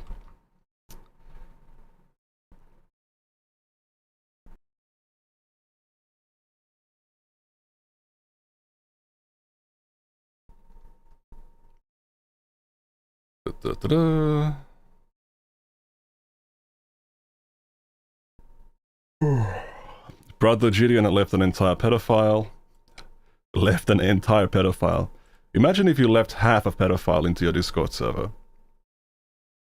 A quarter of a pedophile into your Discord server. Brother Gideon left an entire pedophile EDP in his Discord server and agreed to make a kid a decoy, make a kid as a decoy for the sake of content. And we got Inside 2 days later coming in. Number 1, his Discord audience stats were majority over 18. Almost everyone active in that Discord were adults. So it doesn't actually matter what the majority is. What matters is, are there kids there? That's a yes or no. If the answer is yes, then don't fucking invite EDP. So we got 2, the VC that was going to be used for EDP. QA was set up as an NSFW VC, an option Discord asked to ensure only people over 18 can join. That's retarded. As long as you lie to Discord that you're over 18, that doesn't matter. Kayla herself was not going to be the decoy, another person was. Alright then, so let's go to Future's. Future's quote tweet here. Guys, most of his audience is over 18. Who cares if you know the pedophile and do several kids in it? Well, yep. Gonna be the NSFW tag with the fire content. No minors allowed, but the EDP can still message them in our server for 7 hours. Yep. Kayla wasn't meant to be a decoy, but we used her anyways because we got strong-armed by a 15-year-old girl and I told her how to lure EDP. Alright, and Inside comes in to link the EDP documentary, or like Gideon's response to it. Oh, hi Inside. You know that response doesn't address anything I said as a critique.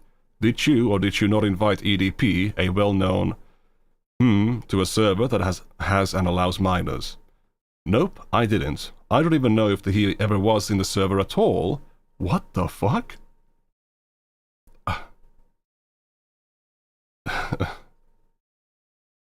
Hold on, let me whitelist some of those messages.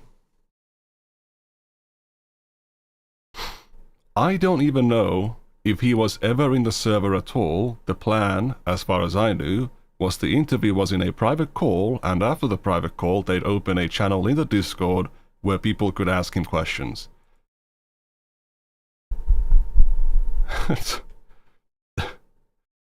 We never got to the interview part, so there's a chance he never was in the server to begin with. I looked and I didn't find any records that his account was even in the server.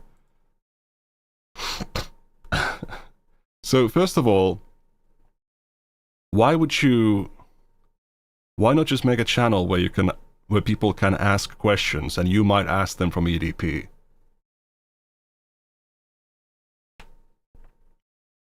The VC that was going to be used for the EDP Q&A was set as an NSFW VC, an option Discord has to ensure only people over 18 can join. And you didn't know he was invited or joined the server, a mod for Gideon, and you didn't know? Nope, he had a team and I wasn't involved in logistics. I'm getting blamed for a lot of things I didn't even know about until recently. As the gentleman in preparation. No, I didn't. But you thought it was low-key chill to have Gideon invite a pedophile to a server that has and allows minors, then go on Twitter to say how you guys took advantage of the situation with Kayla, and that it would be good content in a TikTok with Gideon, yeah? Yeah, so this is a tweet from Inside that he has deleted recently. Recently deleted, where he says, was a bit of luck too. It's wild how EDP just decided to hit on someone from the Discord. We took full advantage of it with a little demon emoji. So I believe this is September 4th, 2023, which would have been like, you know, would have been after after the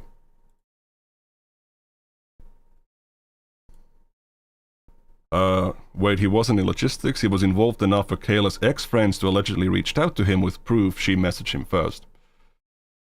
Yeah, so that's like... it's pretty weird. The demon emoji is wild, man. It's almost like the demon emoji when Naxtaku was telling Shadman, like, hey, If you want to collab anytime, I'm still around. Demon emoji.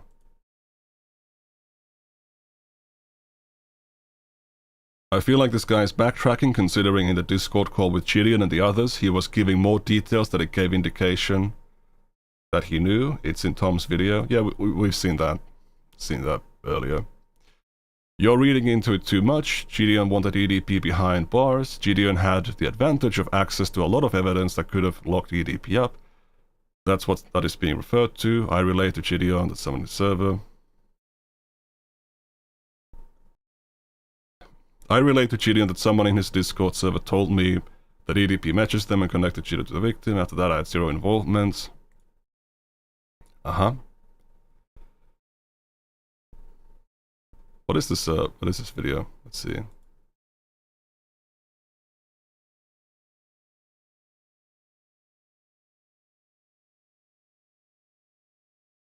That's a devastating screenshot of Yan's message. Of Yen. Okay, can't watch this shit because it's X-cancel can't That is okay. Load it fast enough. Reading into it too much. Is this not your DMs with Gideon? Let's take a look.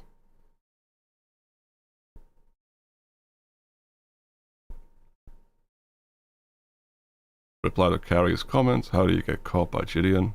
Sent. I was thinking it would be the perfect payback for him backing out of the interview. I was thinking it would be the perfect payback for him backing out of the interview if you and Skeeter did an IRL predator catch and you showed up and did an interview right there instead. That would literally get 10 million views, not gonna lie. Predator catching EDP IRL.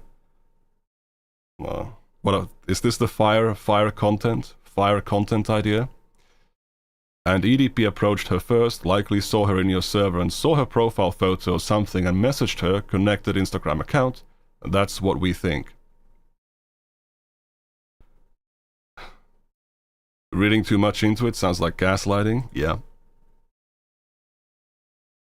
He's been banned in the server since he backed out and to protect others from being targeted, of course. Okay, so when he's saying if these are indeed Inside's DMs with Gideon, like when he's saying here that, oh, I have no idea about like whether EDP even was in the server, it's like you are literally, this guy's literally just fucking lying rat. First off, those DMs are not even bad.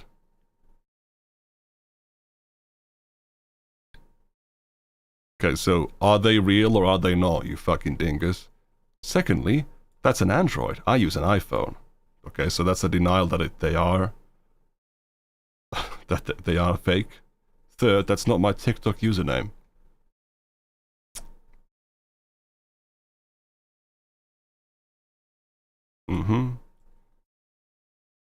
I mean, so the bad thing about these DMs is that he now knows about EDP being on the server, when now he's like, now he's claiming that he didn't know if EDP even was ever on the server. Ever actually was on the Discord.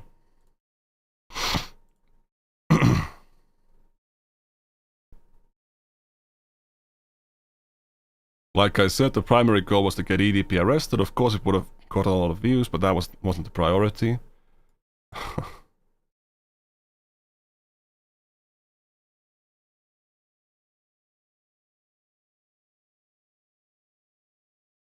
It's not even my phone. No, she did from GDS videos, the one showing the DMs.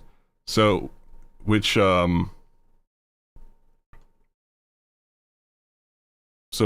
these are like because wouldn't the Inside's messages be on the left side then? If this is a... I got no idea, man.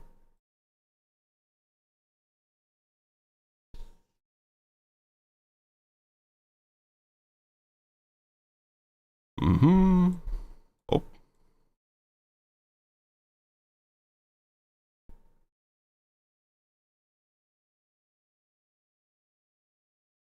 Death threats by EDP, right? You know literally everything that was done was entirely inexcusable, and a prolific pedophile is walking free from all your collective fuck up, yeah?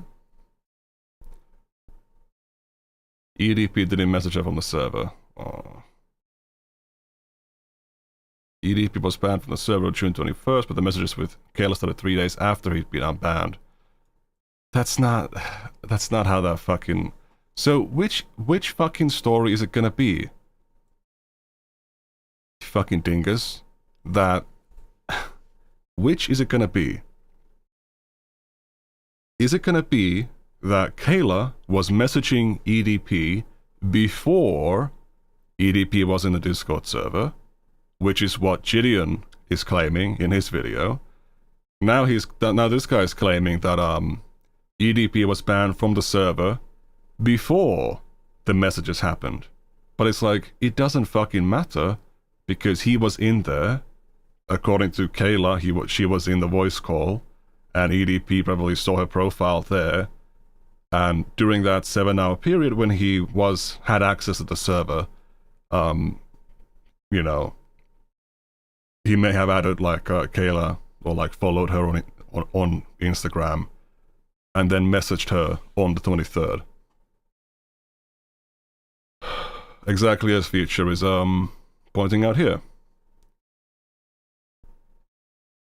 Just waited 3 days to message her. It's not even 3 days, it's just like 2 days.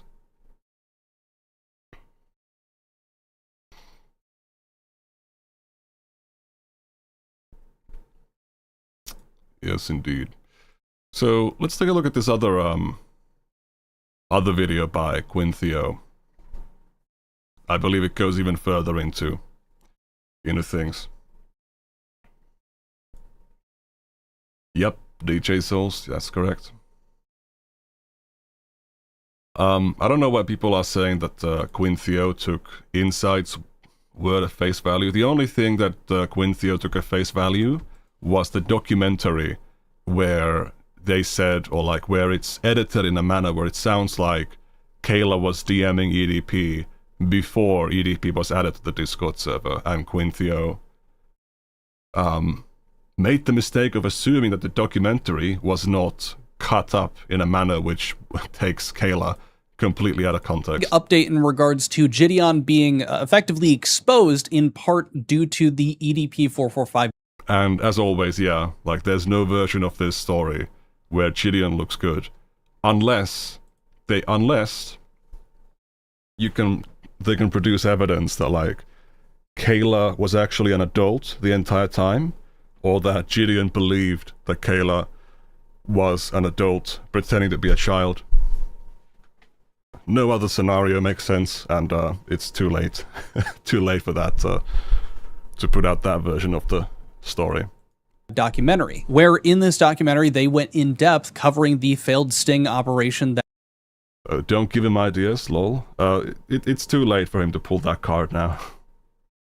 That was attempted by Gideon and Skeeter Jean together, where EDP445 was actually talking to a real 15-year-old that was in turn working with Gideon and his team to try to help get EDP caught. There's a lot of controversy surrounding this, being that there was a literal 15-year-old that was interacting with a predator. But if you'd like to see that general outline and all that coverage, here's a link to the video that I just made yesterday talking about this. But now we need to focus on Gideon's response video that was just posted yesterday. It right here is called My Side EDP445 Doc. In addition to this, we're also going to be going over the truth behind the EDP documentary that Kayla, the 15-year-old who is now 18 or 19, this is their response video as well. And I think it's important to show them both. Without further ado, we'll get things started here. The very first point that he brings up, and he tries to tackle everything that is brought up against him here, is the fact that the timeline of events of how Kayla ended up getting introduced to EDP is incorrect. He fully believed that EDP had found her Instagram where he had DM'd her through her Discord, but in the documentary, she made it clear that the timeline was she got a message from him on Instagram, and then later, EDP... Yeah, this is basically the only winning move here. had been invited by... For Gideon is to just shut the fuck up. Gideon onto his own Discord server. I had already pointed that issue out in my first video, where I also kind of pointed out that Kayla is quite an unreliable narrator in her situation, but more on that later on in this video. Now, I know I literally just covered this, but it's important for you guys that you see that in his response video here, he includes some segments from a Turkey Tom video, the one that I actually talked about in my video. By the way, just a quick notice. I'm seeing 186 people are watching the stream, and I'm only seeing 39 likes on the stream. So can you move your mouse over or your finger over on whatever device you're watching the stream on? If you click the like button, that would be really stellar. Really stellar to support the channel and all that stuff. Video from yesterday. But anyway, let's continue. The dumbest predator catcher on YouTube. I just want to show you that he is using clips from this video, and it's clear that he has watched this video because that will be important later. But the next important segment here actually has to do with the message that she was showing screenshots of EDP messaging her first. And there's a bit of an issue with how it's cropped and that it looks a bit suspicious, and I would agree with Gideon in this situation here. So one of the members in my Discord said, send a screenshot. And for some reason, Kayla says, I'll send one real zoomed in for you. And she zooms it in only on the sup that he said. And to show that this really is him, when she showed us the messages, as you guys can see, EDP said sup. Now, I am going to be real. I do not 100% know if anything was said before that sup. I am going to go off of her word. She says that EDP hit her up first, but I do find it a dislike is still interaction, so that's fine, right? Yeah, whatever. Like, dislike. A little weird that she zoomed in on that sup when someone asked for a screenshot. I don't understand how this matters. I think it is fair to be skeptical in this situation, as again, Kayla has proven to be an unreliable narrator and has lied multiple times, including in videos that she's made about Gideon. But now, following up after that, he shows video logs, and he's got a few of these that have clearly been archived from that time that everything was going down, of different calls in the Discord that Kayla was a part of, and actually, you know, talking to people about the fact that she's talking to EDP. And he makes a point that his community was telling her to block him and go to the authorities with it. She was telling users in my public VC of a Discord of 130,000 people that she was talking to EDP. And this is what the users in that VC told her. Not gonna use the Vada's background noise for sleep with YouTube Premium, but still dislike it for maximum algorithm stroke? Okay. Okay. When she was telling them that she was talking to a predator and that she's underage. In the text messages, do you state your age? Yes.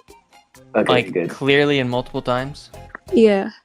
And he yeah, I mean, that's straight up It's wild. insane. You can just send this He shit to keeps the FBI asking tip me- line if you want. And again, after all of these people told her that she should stop talking with him and go to law enforcement, she just never responded to them. I mean, what are you gonna do from here? You're gonna like call the police? I guess. Yeah, but I guess I'm trying to get more evidence though, and then I need to get like, I don't know. It's crazy that the people in Gideon's Discord were telling her to block him and go to the authorities with it, and instead of Gideon doing that himself, he instead tries to get a sting operation set up while she is working alongside them and communicating with EDP, and effectively Yep. Yeah, that's it is a good point. Having her play a part in this. And I'm also not a blame from impartially. I don't know when I'm crazy. Not sure what you're talking about, but I get so when there's like more than two things happening at the same time, I get incredibly confused. But like again, like when Gideon is showing like, oh, even the kids in my Discord server like are telling her to like, oh, reach out to the police. Why didn't you do that? huge fan of how he outlines her, you know, second response there as not. And also this aspect, like, just telling a kid, like, hey, go to the FBI. It's like, no, you gotta hold their hand and, like, make them do it to make sure it's done. Not really responding to the people saying that she should go to the authorities, because She does go to the authorities, and it's brought up towards the tail end of this video where he reveals that yes, there was an actual criminal report that was made that is still ongoing. The FBI has an active case in this situation. So I just find it strange that he's making a point of her, being quiet or seemingly, disregarding people telling her to go to the authorities when she absolutely did do this. But more on that later. Next up, Gideon provides evidence and shows. My point is, why push her on the point of if she messaged first? He has never questioned that aspect before the documentary, where who messaged first was seen as important for EDP being convicted. Yeah, I guess. That he had tried to get Kayla. Yeah, I get what you're saying. It's like, why would Gideon be pushing that angle that she lied about who messaged first? To hand over the reins of communication to him and Skeeter Jean. They were trying to set up where, Kayla's phone isn't working, so they had to switch phone numbers so that they could take control of communication, because he said that he was worried about Kayla still messaging back and forth with. She messaged first.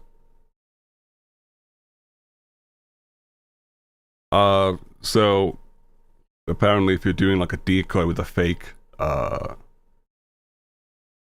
pretend minor, like if you message the predator first, apparently that's like gives defense arguments for entrapment, which I don't even know if this is true, but it's the thing that people keep saying, like that's what Alex Rosen got wrong with his sting of EDP. EDP, an actual predator. When I first got on the call with her, I let her know I didn't feel comfortable with her talking with a predator. In America, it's true. Okay.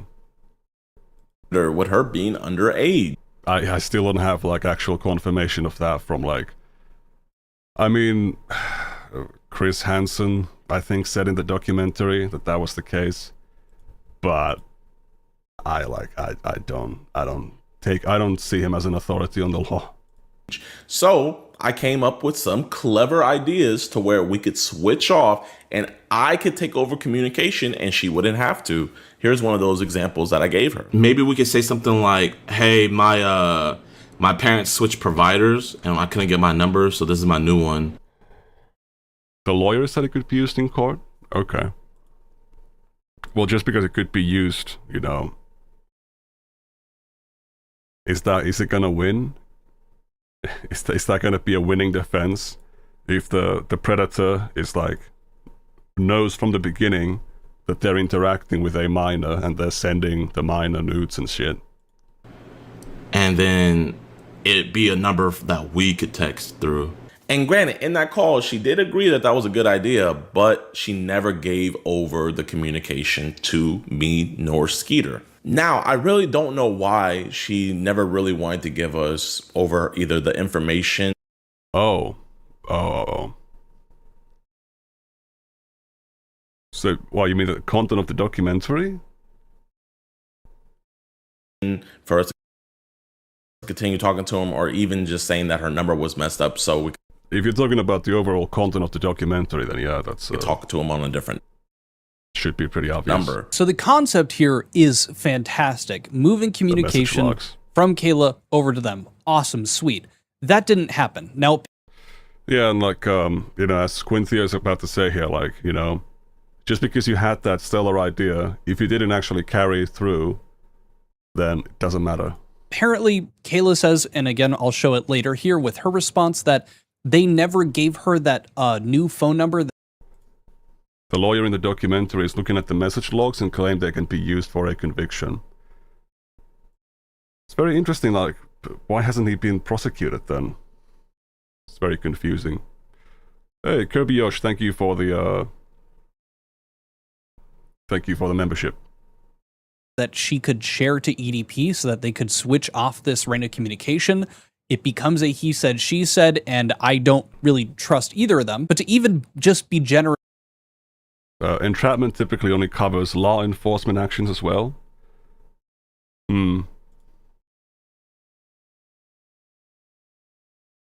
In some, this will be dismissed without a meetup since it could be role-playing. Okay. Interesting. To Gideon here, it still doesn't look good because at the end of the day, she doesn't end up actually giving them reins of communication to speak to EDP. And the mistake that happens that Gideon then makes is that he continues staying in touch with Kayla. And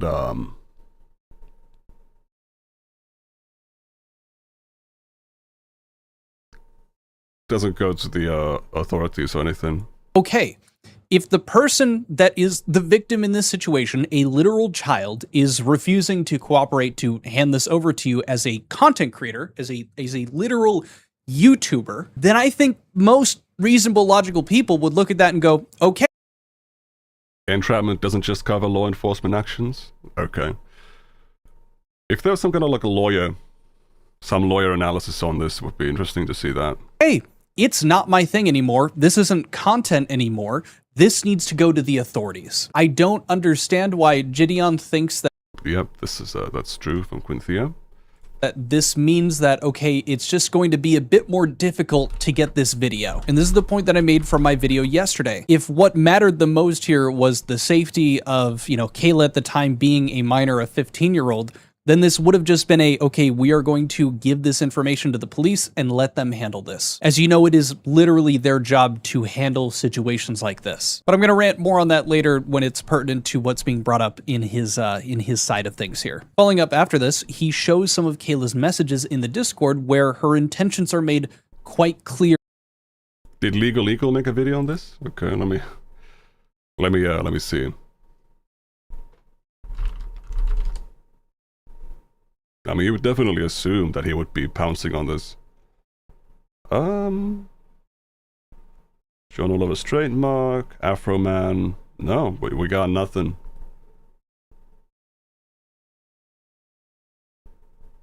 The only lawyer we got available that's not full of shit is Pisco, and this is not his area. I'm pretty sure even Legal Mindset. Come on, surely he's made a video about this. Even though he's a completely discredited idiot. Not even Legal Mindset has made a video about this. He's got one eye facing the east, one eye facing the west. It's got a broad perspective, okay? But from the looks of it, there is no... Not even Bruce Rivers? Let's take a look. Bruce Rivers. He's a criminal lawyer. No.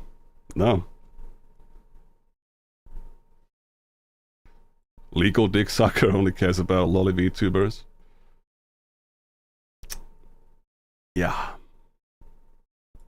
As to what she wants to do, and probably why she wasn't so eager to allow Gideon and Skeeter to kind of take control of messaging EDP. Someone in my Discord rudely tells her that you taking credit for clout chasing a predator. She replies and said, no, I meant like I'm not gonna go to trial after trial to not get credited. He's literally going to jail because of me.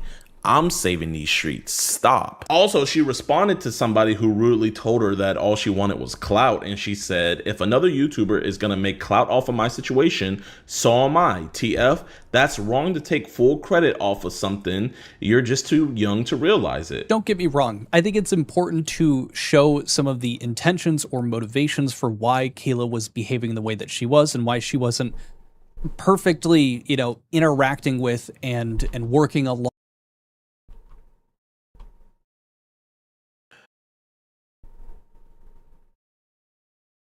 Shitty, what is this video? I'm a secret pedo, okay. Interesting admission. Alongside Gideon and Skeeter Jean. I may not necessarily agree with it, but I still think it would only be fair to show you guys the points that he brings up to show Kayla's intentions here. Next up, he claims and shows proof that he had told Kayla that he wanted her to be a ghost in this, that the only people that would know what was happening to her were, them, the police, and her parents. And my... Nope. Noperino. first call with her, after I checked up on her to make sure that she was okay, I even let her know that I wanted her to be a ghost in this entire situation. And don't worry about your privacy and everything, Kayla. You're gonna be a ghost in all of this. The only people that I wanted to know that she was personally involved in this and that she had been talking to him is A, her parents, which I also told them, and B, law enforcement. I didn't want anybody else and nor the world to know that this minor was talking to EDP. That's why me and Skeeter wanted to take over communication. Yeah, that's what I'm saying. I think we should I'll be like, yo, could you give us your information? We'll give it right back to you. You could change it. We just don't feel comfortable with conducting the investigation with an actual 15-year-old. LawTube is a joke anyways. Actual high-quality lawyers are not trying to be YouTubers. That is correct. that is correct. And the ones that are actual lawyers, they typically don't have the time to cover these things. But it would be interesting, at least someone LARPing as a lawyer to try to talking perspective to him. Yeah, basically. Or if you can get him to like surely they must know a little something. Text her, and we can put up like a text now account. And well, yeah, just set up a new one, yeah. Now look, all right, in the situation that this had gone perfectly to plan, where nothing was leaked about. Yeah, don't worry about your privacy when she's using her real name. Yeah, it's a little bit too late for that. About it, that they were actually able to get EDP arrested. Maybe at that point, her name wouldn't have been included in any of this. That would also require Kayla to not be behaving the way that. If you search up Justice Manual 645 on the official DOJ website, it shows what entrapment means. Well, let's give it a go, okay? She is, and not in this public Discord, making it very clear what her intentions are, that she wants to have credit for what's going on here. So I don't really think that the perfect situation was going to happen. I'm also not expecting that Gideon would have been able to notice all of these. All right, let's see. Execute Order 645. All right, so let's make this real big. So it's real readable for you guys and real readable for me.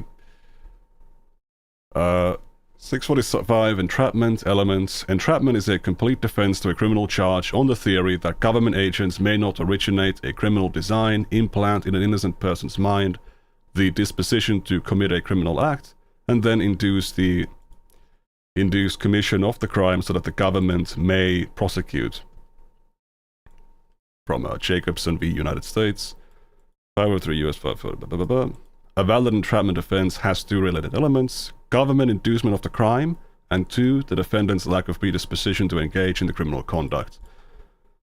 Well, isn't this like someone said earlier, like it can't be just it's not just the authorities, but it seems like a pretty strong element.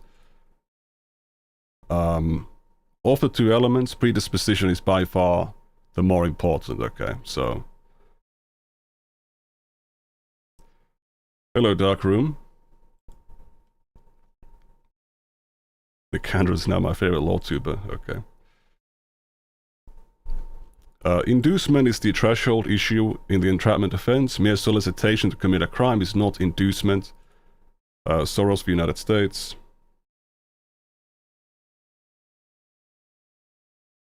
EDP was definitely predisposed to being a pedo, yeah. Soros, United States. Nor does the government's use of artifice, stratagem, pretense, or deceit establish inducement. Rather, inducement requires a showing of at least persuasion or mild coercion. Alright? Pleas based on need, sympathy, or friendship, or extraordinary promises of the sort that would blind the ordinary person to his legal duties. Like offering a massive amount of money, maybe.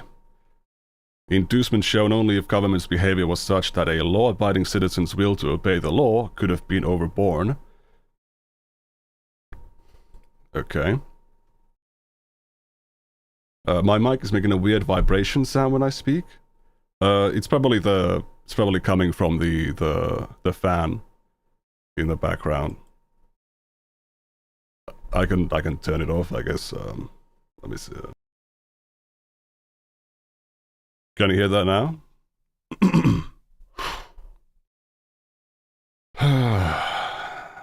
Let's see here. Do I have like my filters turned on my? Yeah, I got the noise gate.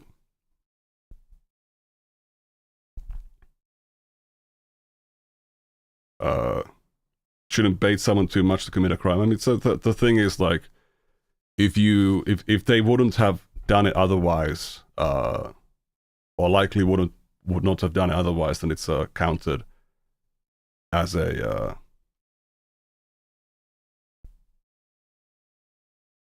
yeah, it's more than just bait. Like, if you leave out your car, or if you leave your door unlocked and you make a crime easy to commit, that's not entrapment to catch somebody for breaking and entering. If someone tries to like get into your house and like steal something.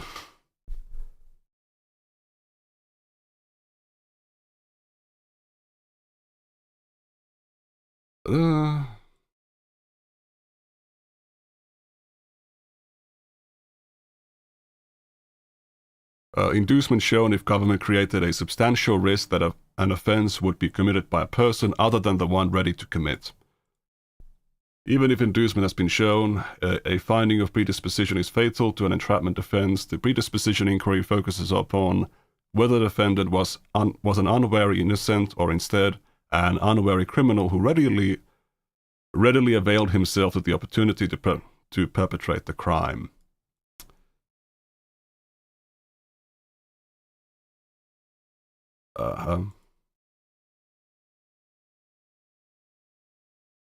If you put a giant sign over it, I did not lock my doors, well, that's obviously problematic. No, it's not. I heavily doubt that having a sign on your house saying I don't lock my doors means that people can just steal your shit. And for them to say that that's entrapment.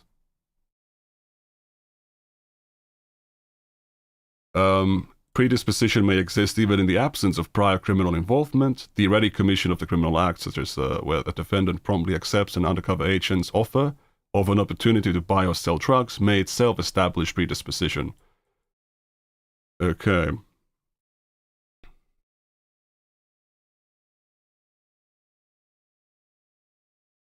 There's some cases where Chris Hansen has had real pedos get away because of this defense. I mean, getting the problem with me is that like I have to worry about like showing information on screen that I'm not supposed to, so like it's not quite easy for me to search while I'm streaming for stuff. Let me just do a quick let's ask an AI. How about that? In the United States, in what cases has an entrapment defense worked? Let's say in a case where defendant sexted a minor underage person.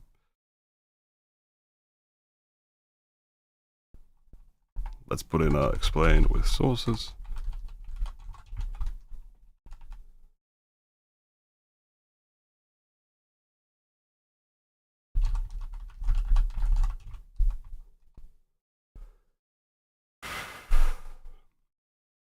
He worked with law enforcement during his show. Well, certainly worked with, yeah, I mean, yeah, that's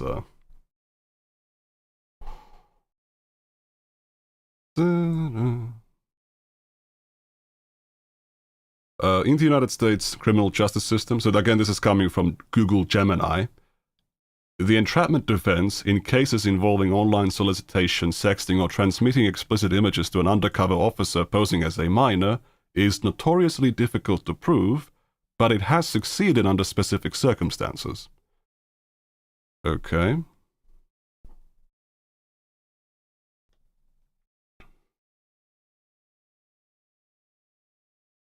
So there's like, it goes through the inducements, lack of predisposition, the elements of the entrapment defense.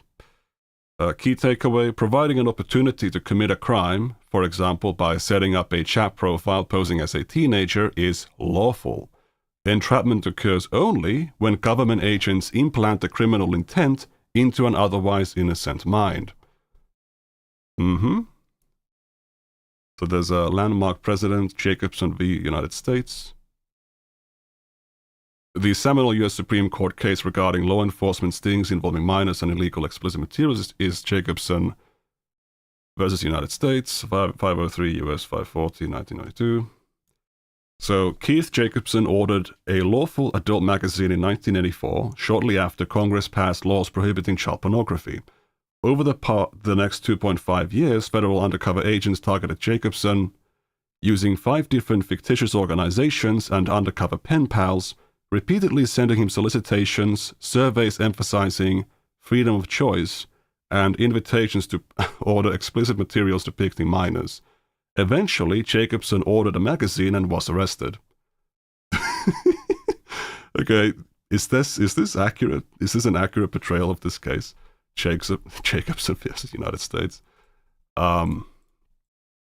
Dude, imagine undercover agents are sending you like fucking multiple undercover agents are sending you fucking 5 different fictitious organizations and undercover pen pals, like asking you to buy CP. That's how they get you.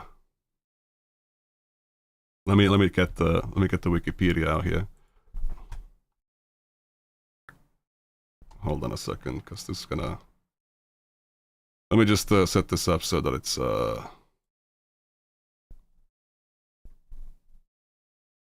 make this really big. Yeah, we got our VPN turned on and shit.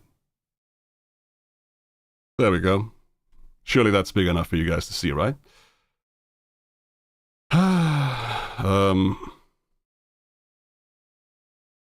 A narrowly divided court overturned the conviction of a Nebraska man for receiving child sexual abuse material through the mail, ruling that postal inspectors had implanted a desire to do so through repeated written entreaties.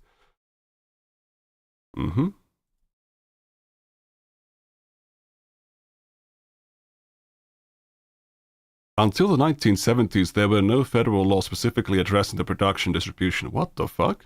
Seriously? And it was readily available to those who sought it, while some was imported from European countries. What the fuck? Ugh.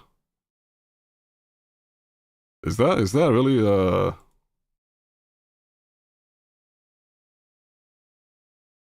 Ta-da.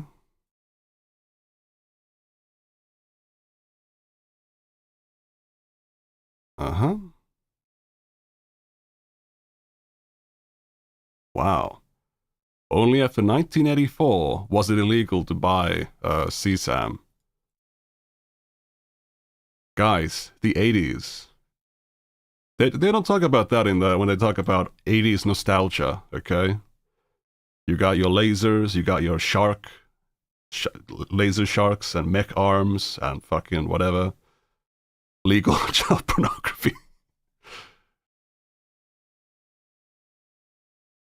You don't see that in the glad you're saying CSAM instead of CP. Yeah, it should be standard.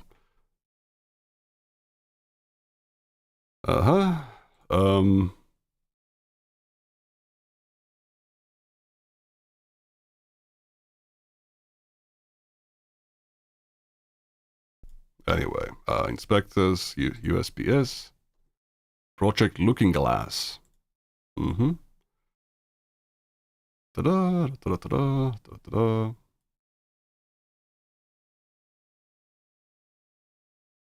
It sent mail to those known to have already ordered such materials while they were illegal.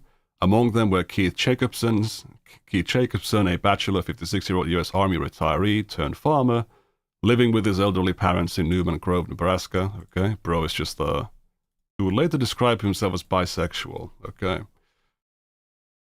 All right. Never had relations with men. Typical bisexual, by the way.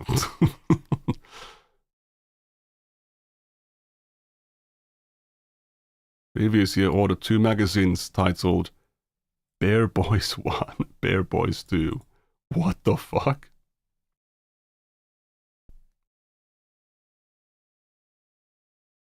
Ew. USPS investigators decided to send him a letter from a fictitious organization, the American Hedonist Society, which supposedly sought to lobby for the right to read what we desire, the right to discuss similar interests with those who share our philosophy, and finally that we have the right to seek pleasure without restrictions being placed upon us by outdated Puritan morality. Included was a questionnaire attempting to gauge the respondents' interest in various paraphilias, including pedophilia and ephebophilia. Jacobson indicated an above-average interest in the latter, especially between males, but also stated that he was opposed to the former. Okay, so so he was pro ephebophilia but anti pedophilia.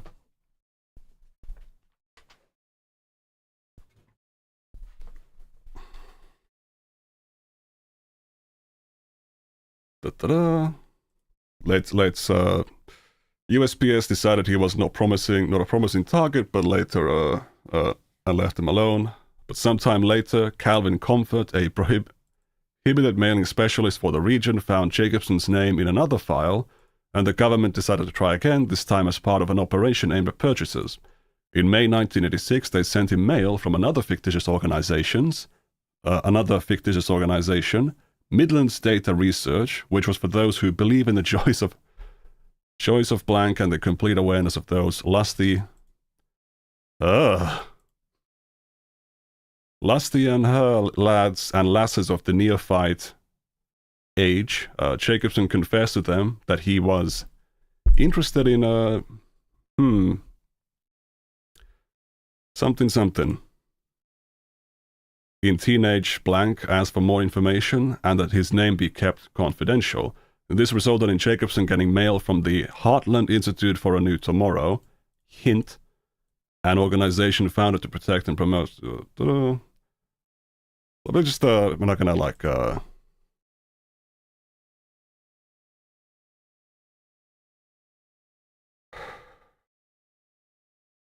Comfort, under the pseudonym Carl Long, wrote back using a technique termed mirroring, claiming to have interest in calculated to be similar to those believed to be held by Jacobson, and specifically to be equally interested in depictions of sex acts between her. Jacobson said that he too liked good-looking young guys in their late teens and early 20s doing their thing together. Okay.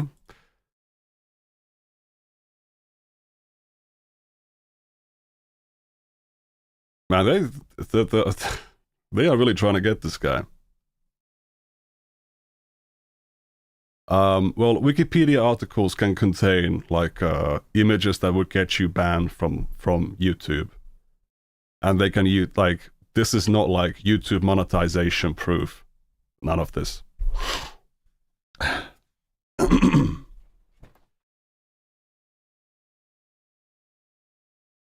Was it illegal to be homosexual or act in homosexual ways before the 90s? Am I wrong, or did it become legal only in the 90s? I think in certain like Nordic countries, it might have been a mental illness in the 80s. I'm pretty sure that well, let me just look this up. When did?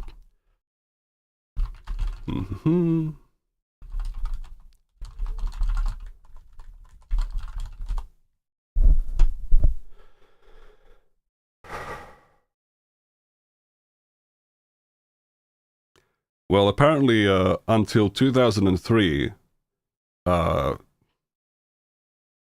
sodomy laws in certain states like they were declared unconstitutional on the federal level, or like state level anti-sodomy laws were ruled to be unconstitutional.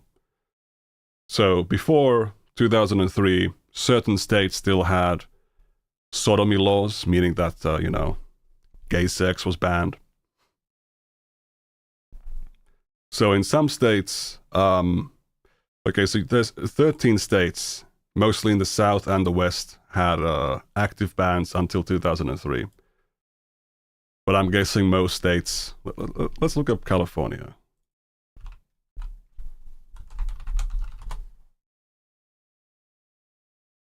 In 1976, consensual gay sex became illegal in California. All right. Anyway,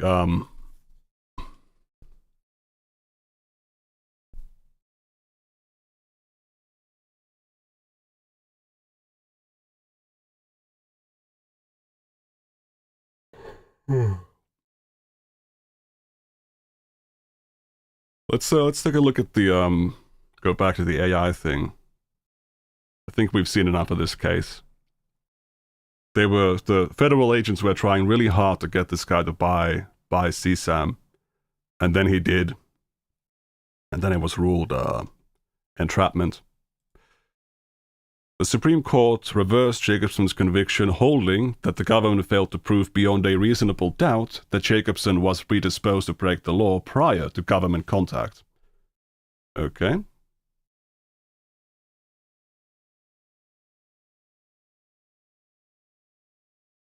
So yeah, so he eventually ordered a magazine and was arrested.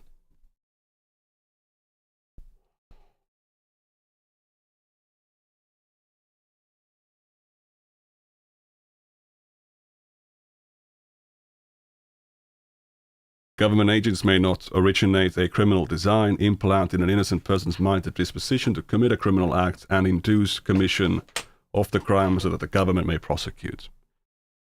But, okay, let's go to circumstances where entrapment offenders succeed in sexting/sting cases.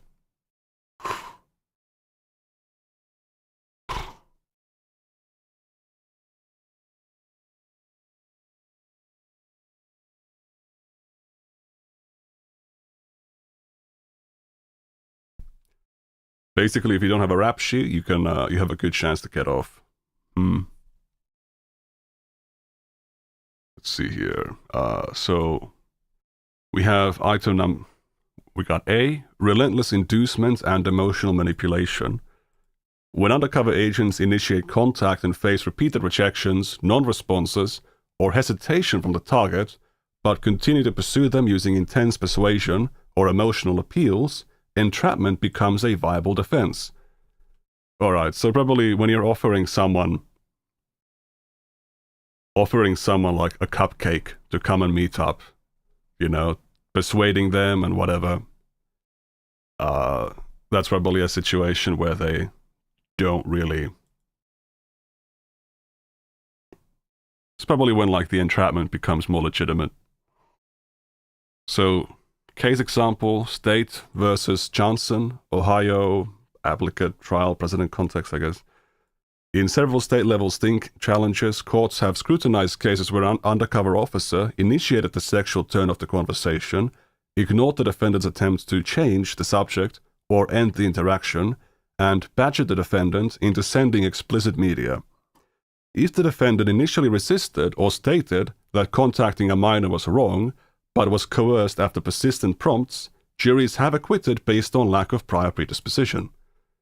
Okay. Misrepresentation of age followed by officer-initiated sexting. In cases where an undercover agent initially presents themselves as an adult or ambiguous age, engages in sexually explicit conversation, or sends unsolicited media to the defendant first, and then reveals an underage status while urging the defendant to continue. So, defense attorneys argue that the defendant's initial willingness to engage in adult-to-adult sexting cannot be used as proof of predisposition to sext a minor. If the agent is the primary driver of the sexual explicit of the sexual explicitly after revealing. Okay, that's a typo from the AI. After revealing an underage status, courts scrutinize whether the criminal intent originated entirely with the state. That makes sense. Objective standard jurisdictions focus on police conduct. A minority of states, such as California, Michigan, and Pennsylvania, use the objective standard for entrapment. Under this standard, the defendant's past disposition is secondary. The focus is entirely on whether police conduct would induce a law-abiding citizen to commit the offense.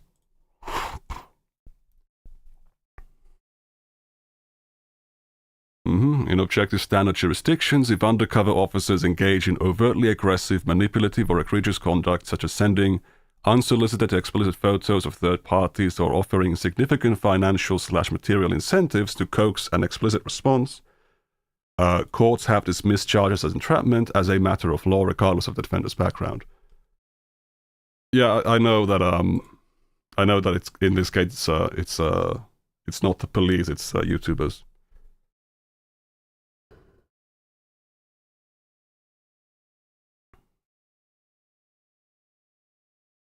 So let's see. Why entrapment defenses usually fail in sexting stings. In modern online sting operations, law enforcement protocols are engineered specifically to defeat entrapment claims. Entrapment routinely fails when a defendant initiates contact. Okay. So I guess that's like one of the... We've already heard how like it was important that EDP sends the message first, initiates contact first.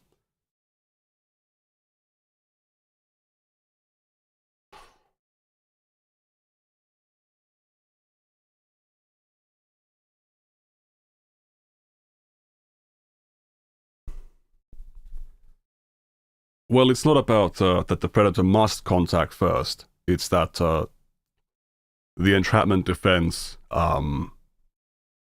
has a lower chance of working if the predator contacts first.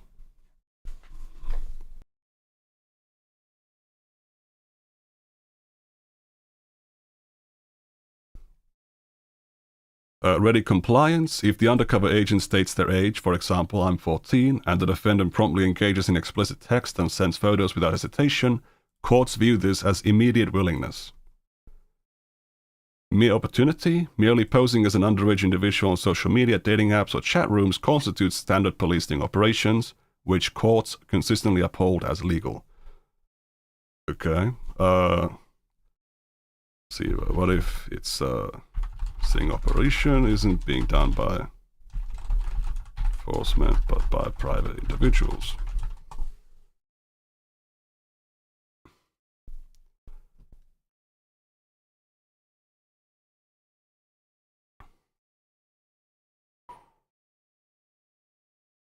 Okay, so Google Gemini claims, this is a bit controversial, I guess, if a sting operation is conducted by private individuals, such as online pedophile hunters, amateur vigilante groups, or media organizations like those behind To Catch a Predator, rather than law enforcement, the defense of entrapment is legally unavailable. Okay. And it's citing justia.com.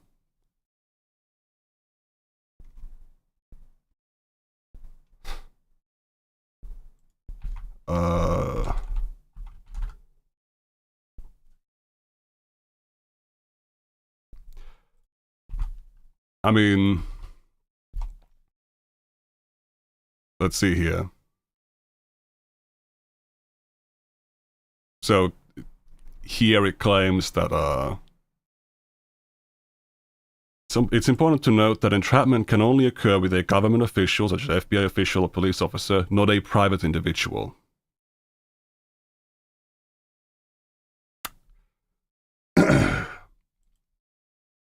Reminder that AI will make up case law. Yeah.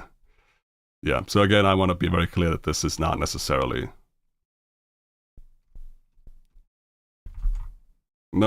anything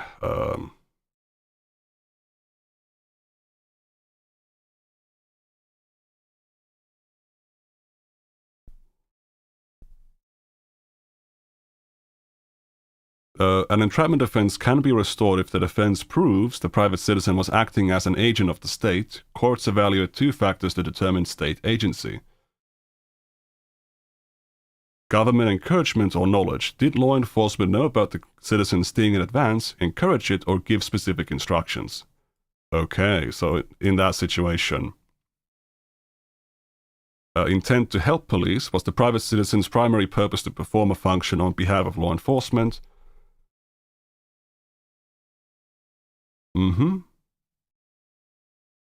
Okay, so like, in early episodes of Catch a Predator, producers operated independently and handed video over to the police afterward. In later operations, police officers were on site coordinating in real time. And once that coordination begins, and there is like a coordination or direction of the private group, the group becomes a state actor, reopening the door for an entrapment defense.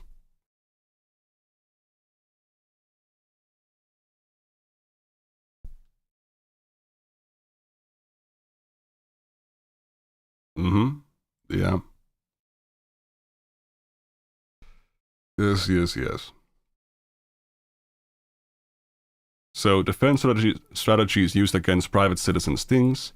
Because standard entrapment is unavailable, defense attorneys focus on distinct weaknesses inherent in vigilante stings. A. The lack of authentication and chain of custody. Private citizens rarely follow strict forensic or legal evidentiary procedures. Defense attorneys challenge. Digital tampering. Did the vigilante edit, truncate, or cherry-pick chat logs? Without a clear forensic image of the device, logs are easily challenged as altered or incomplete. Chain of custody. Who held the device/screenshots, and can the prosecution prove the files weren't altered before being handed to police?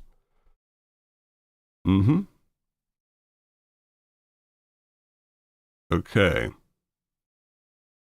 In official police stings, officers verify the target's IP address, physical location, and account ownership before making an arrest. Private vigilantes often perform confrontations without verifying whether the person who showed up or chatted online is actually the account owner, introducing reasonable doubt. So, you know, there's like other things like evidentiary issues, proving identity, coercion and duress, criminal liability for the hunter.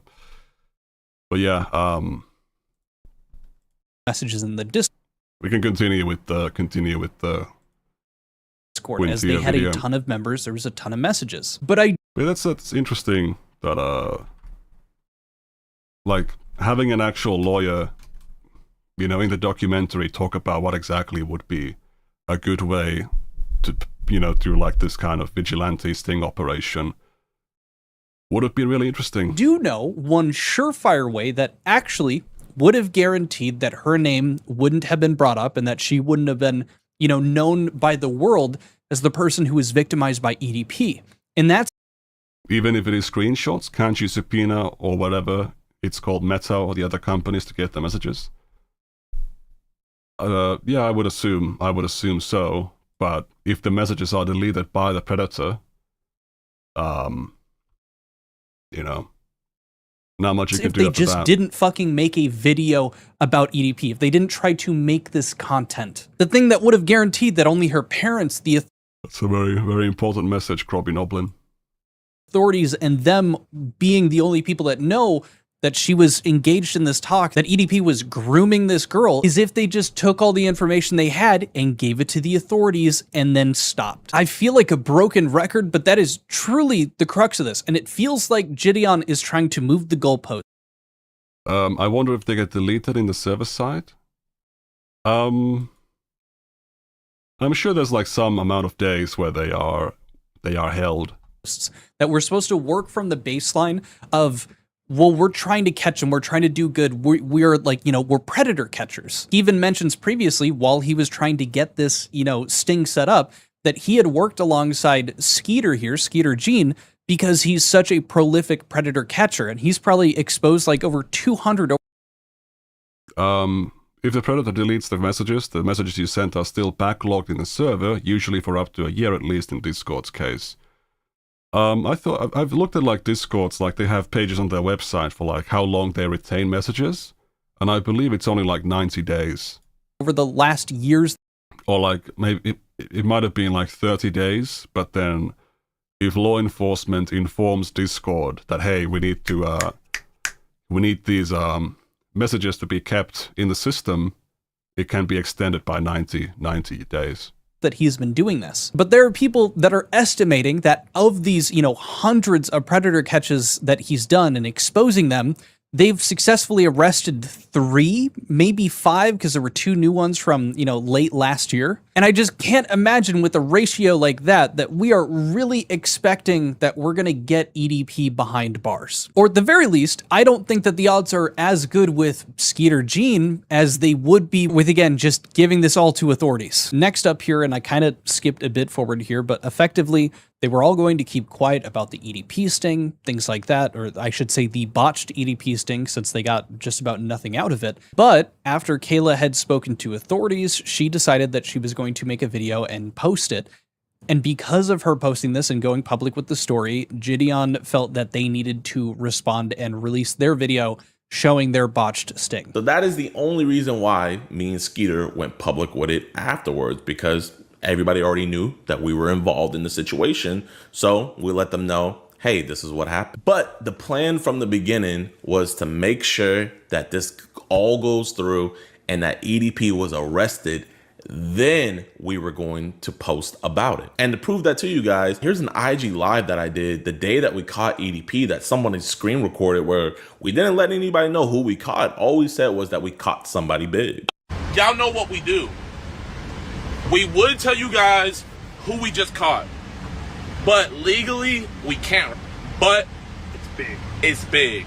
The person that we're talking about, he talked to a real underage person, but we can't say who he is. But you guys will find out very, very, very soon.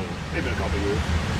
Possibly a couple years. Like, that's how bad this is. Now, maybe I am just being pedantic here, or semantic, whatever the word is for it, but saying that you caught the guy, and I think what usually people think with that, especially when you bring up that there may be some legal issues and it may take a couple years, is that you got him arrested, that you actually caught him. And what actually happened was them trying to talk to him and confront him in front of a dialysis center, where he ignores them, walks into the building, and then comes out, gets in his car, and leaves. They didn't catch him. And his defense being like, well, we didn't drop his name in this live. It's like, okay, I guess. He's proven that they were trying to keep quiet and keep hush-hush until they got him arrested. But again, they would have just done a much better job at, making that happen if they just got the police involved. It just feels like he's defending a point that doesn't really matter here. I don't know. Let me know what you think in the comments. Next up, Gideon pulls a clip from another one of Kayla's videos that she had made going over and exposing Gideon, which you see in the bottom left-hand corner here. And in this video, she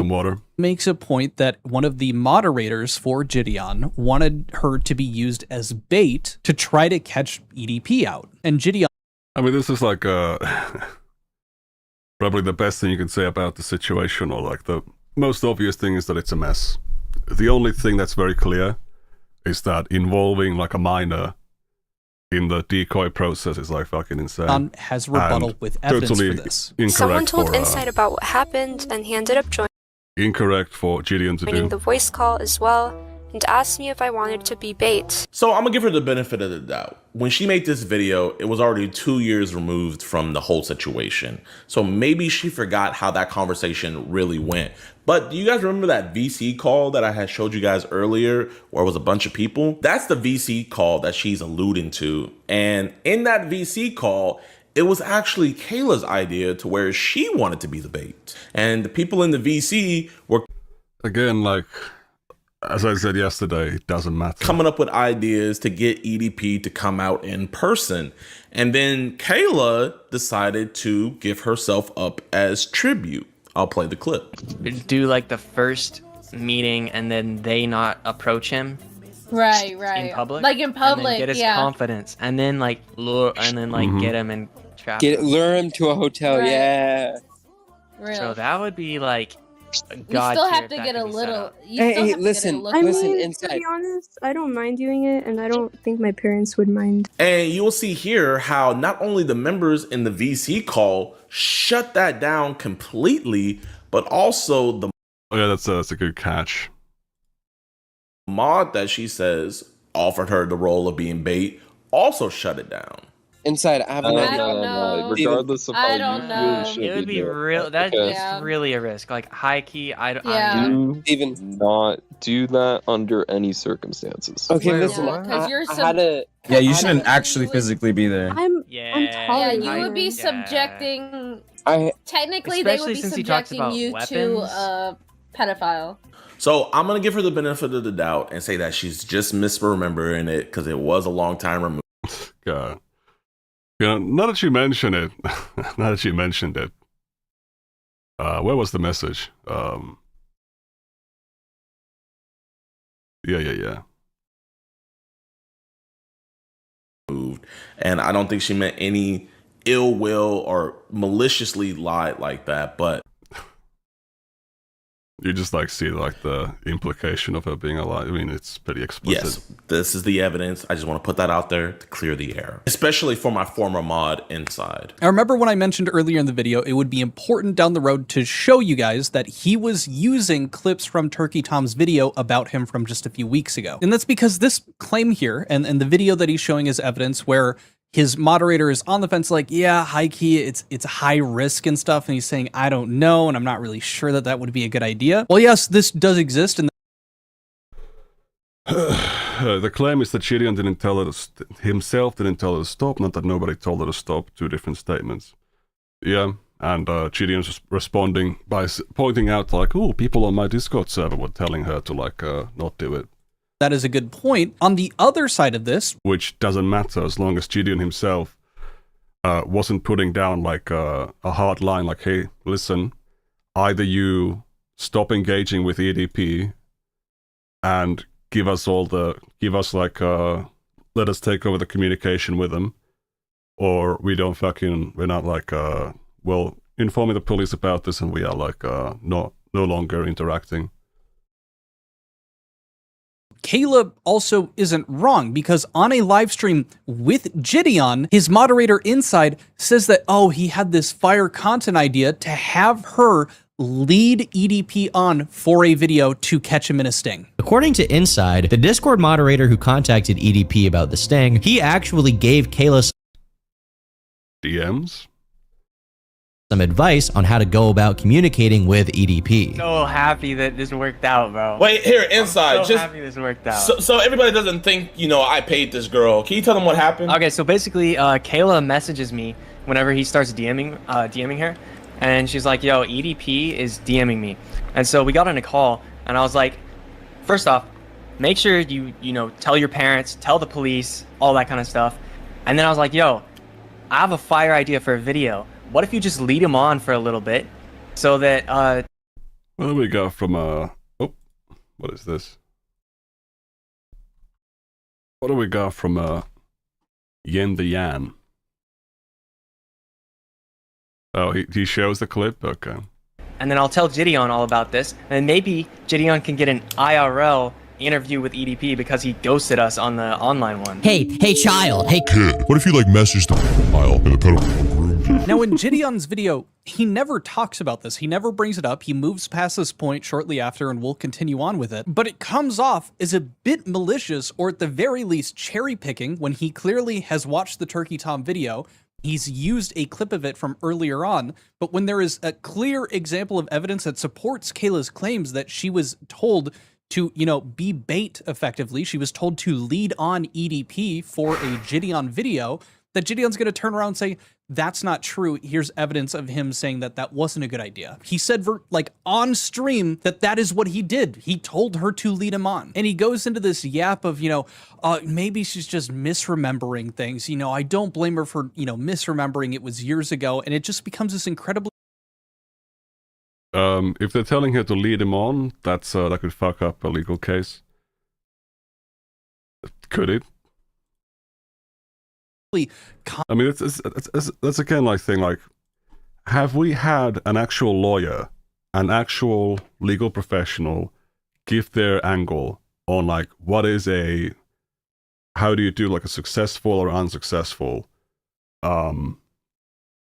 sting operation as a vigilante?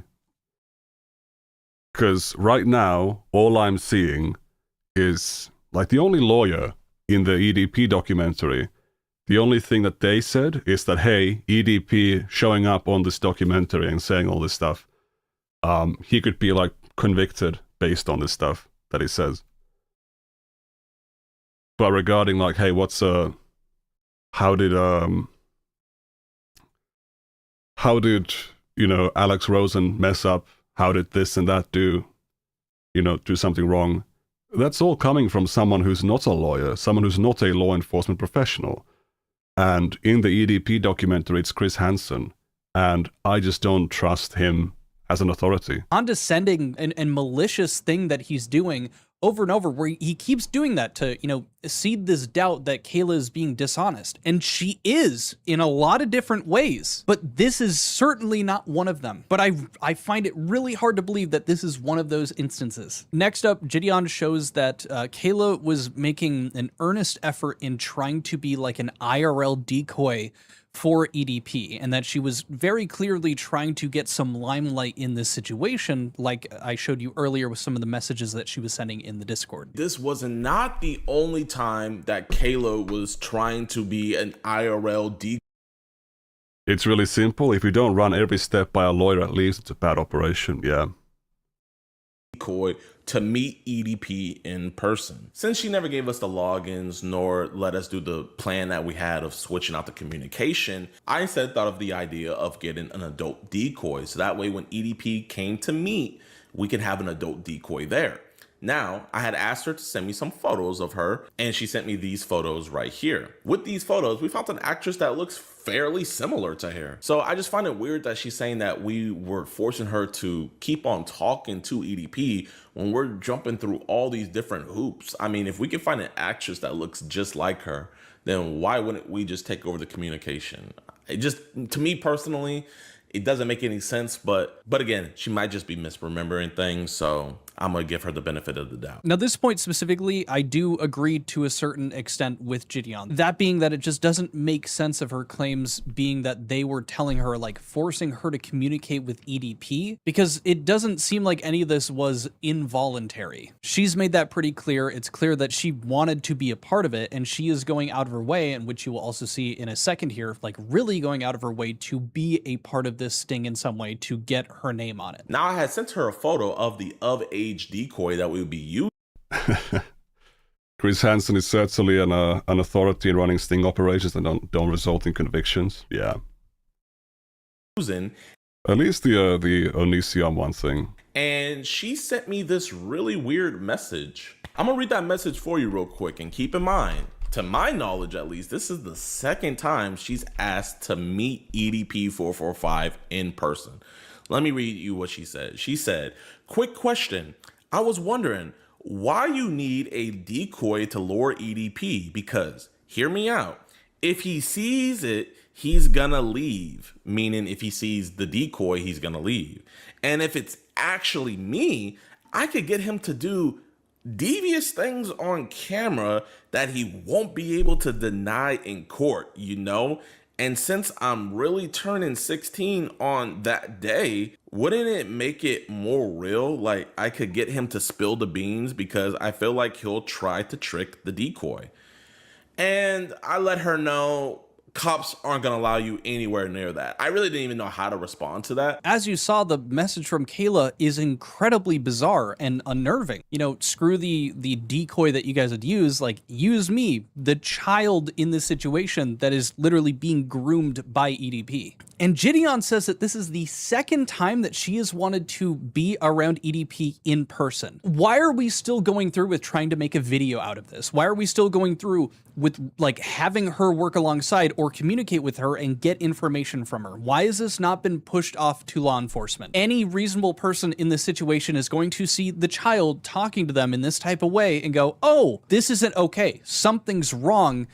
I am not capable of dealing with this. Gideon had even mentioned earlier on in this that during this time, he was very new to predator catching, which is why he was working alongside Skeeter. You don't even have experience in a questionable field of like catching predators and doing what law enforcement should be doing.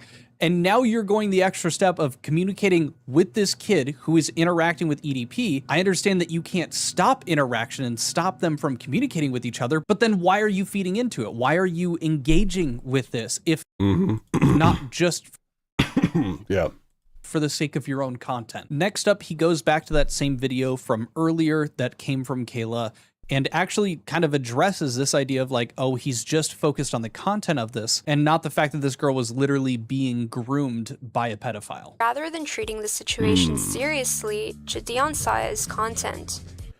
Now, it really does suck that Kayla sees it as...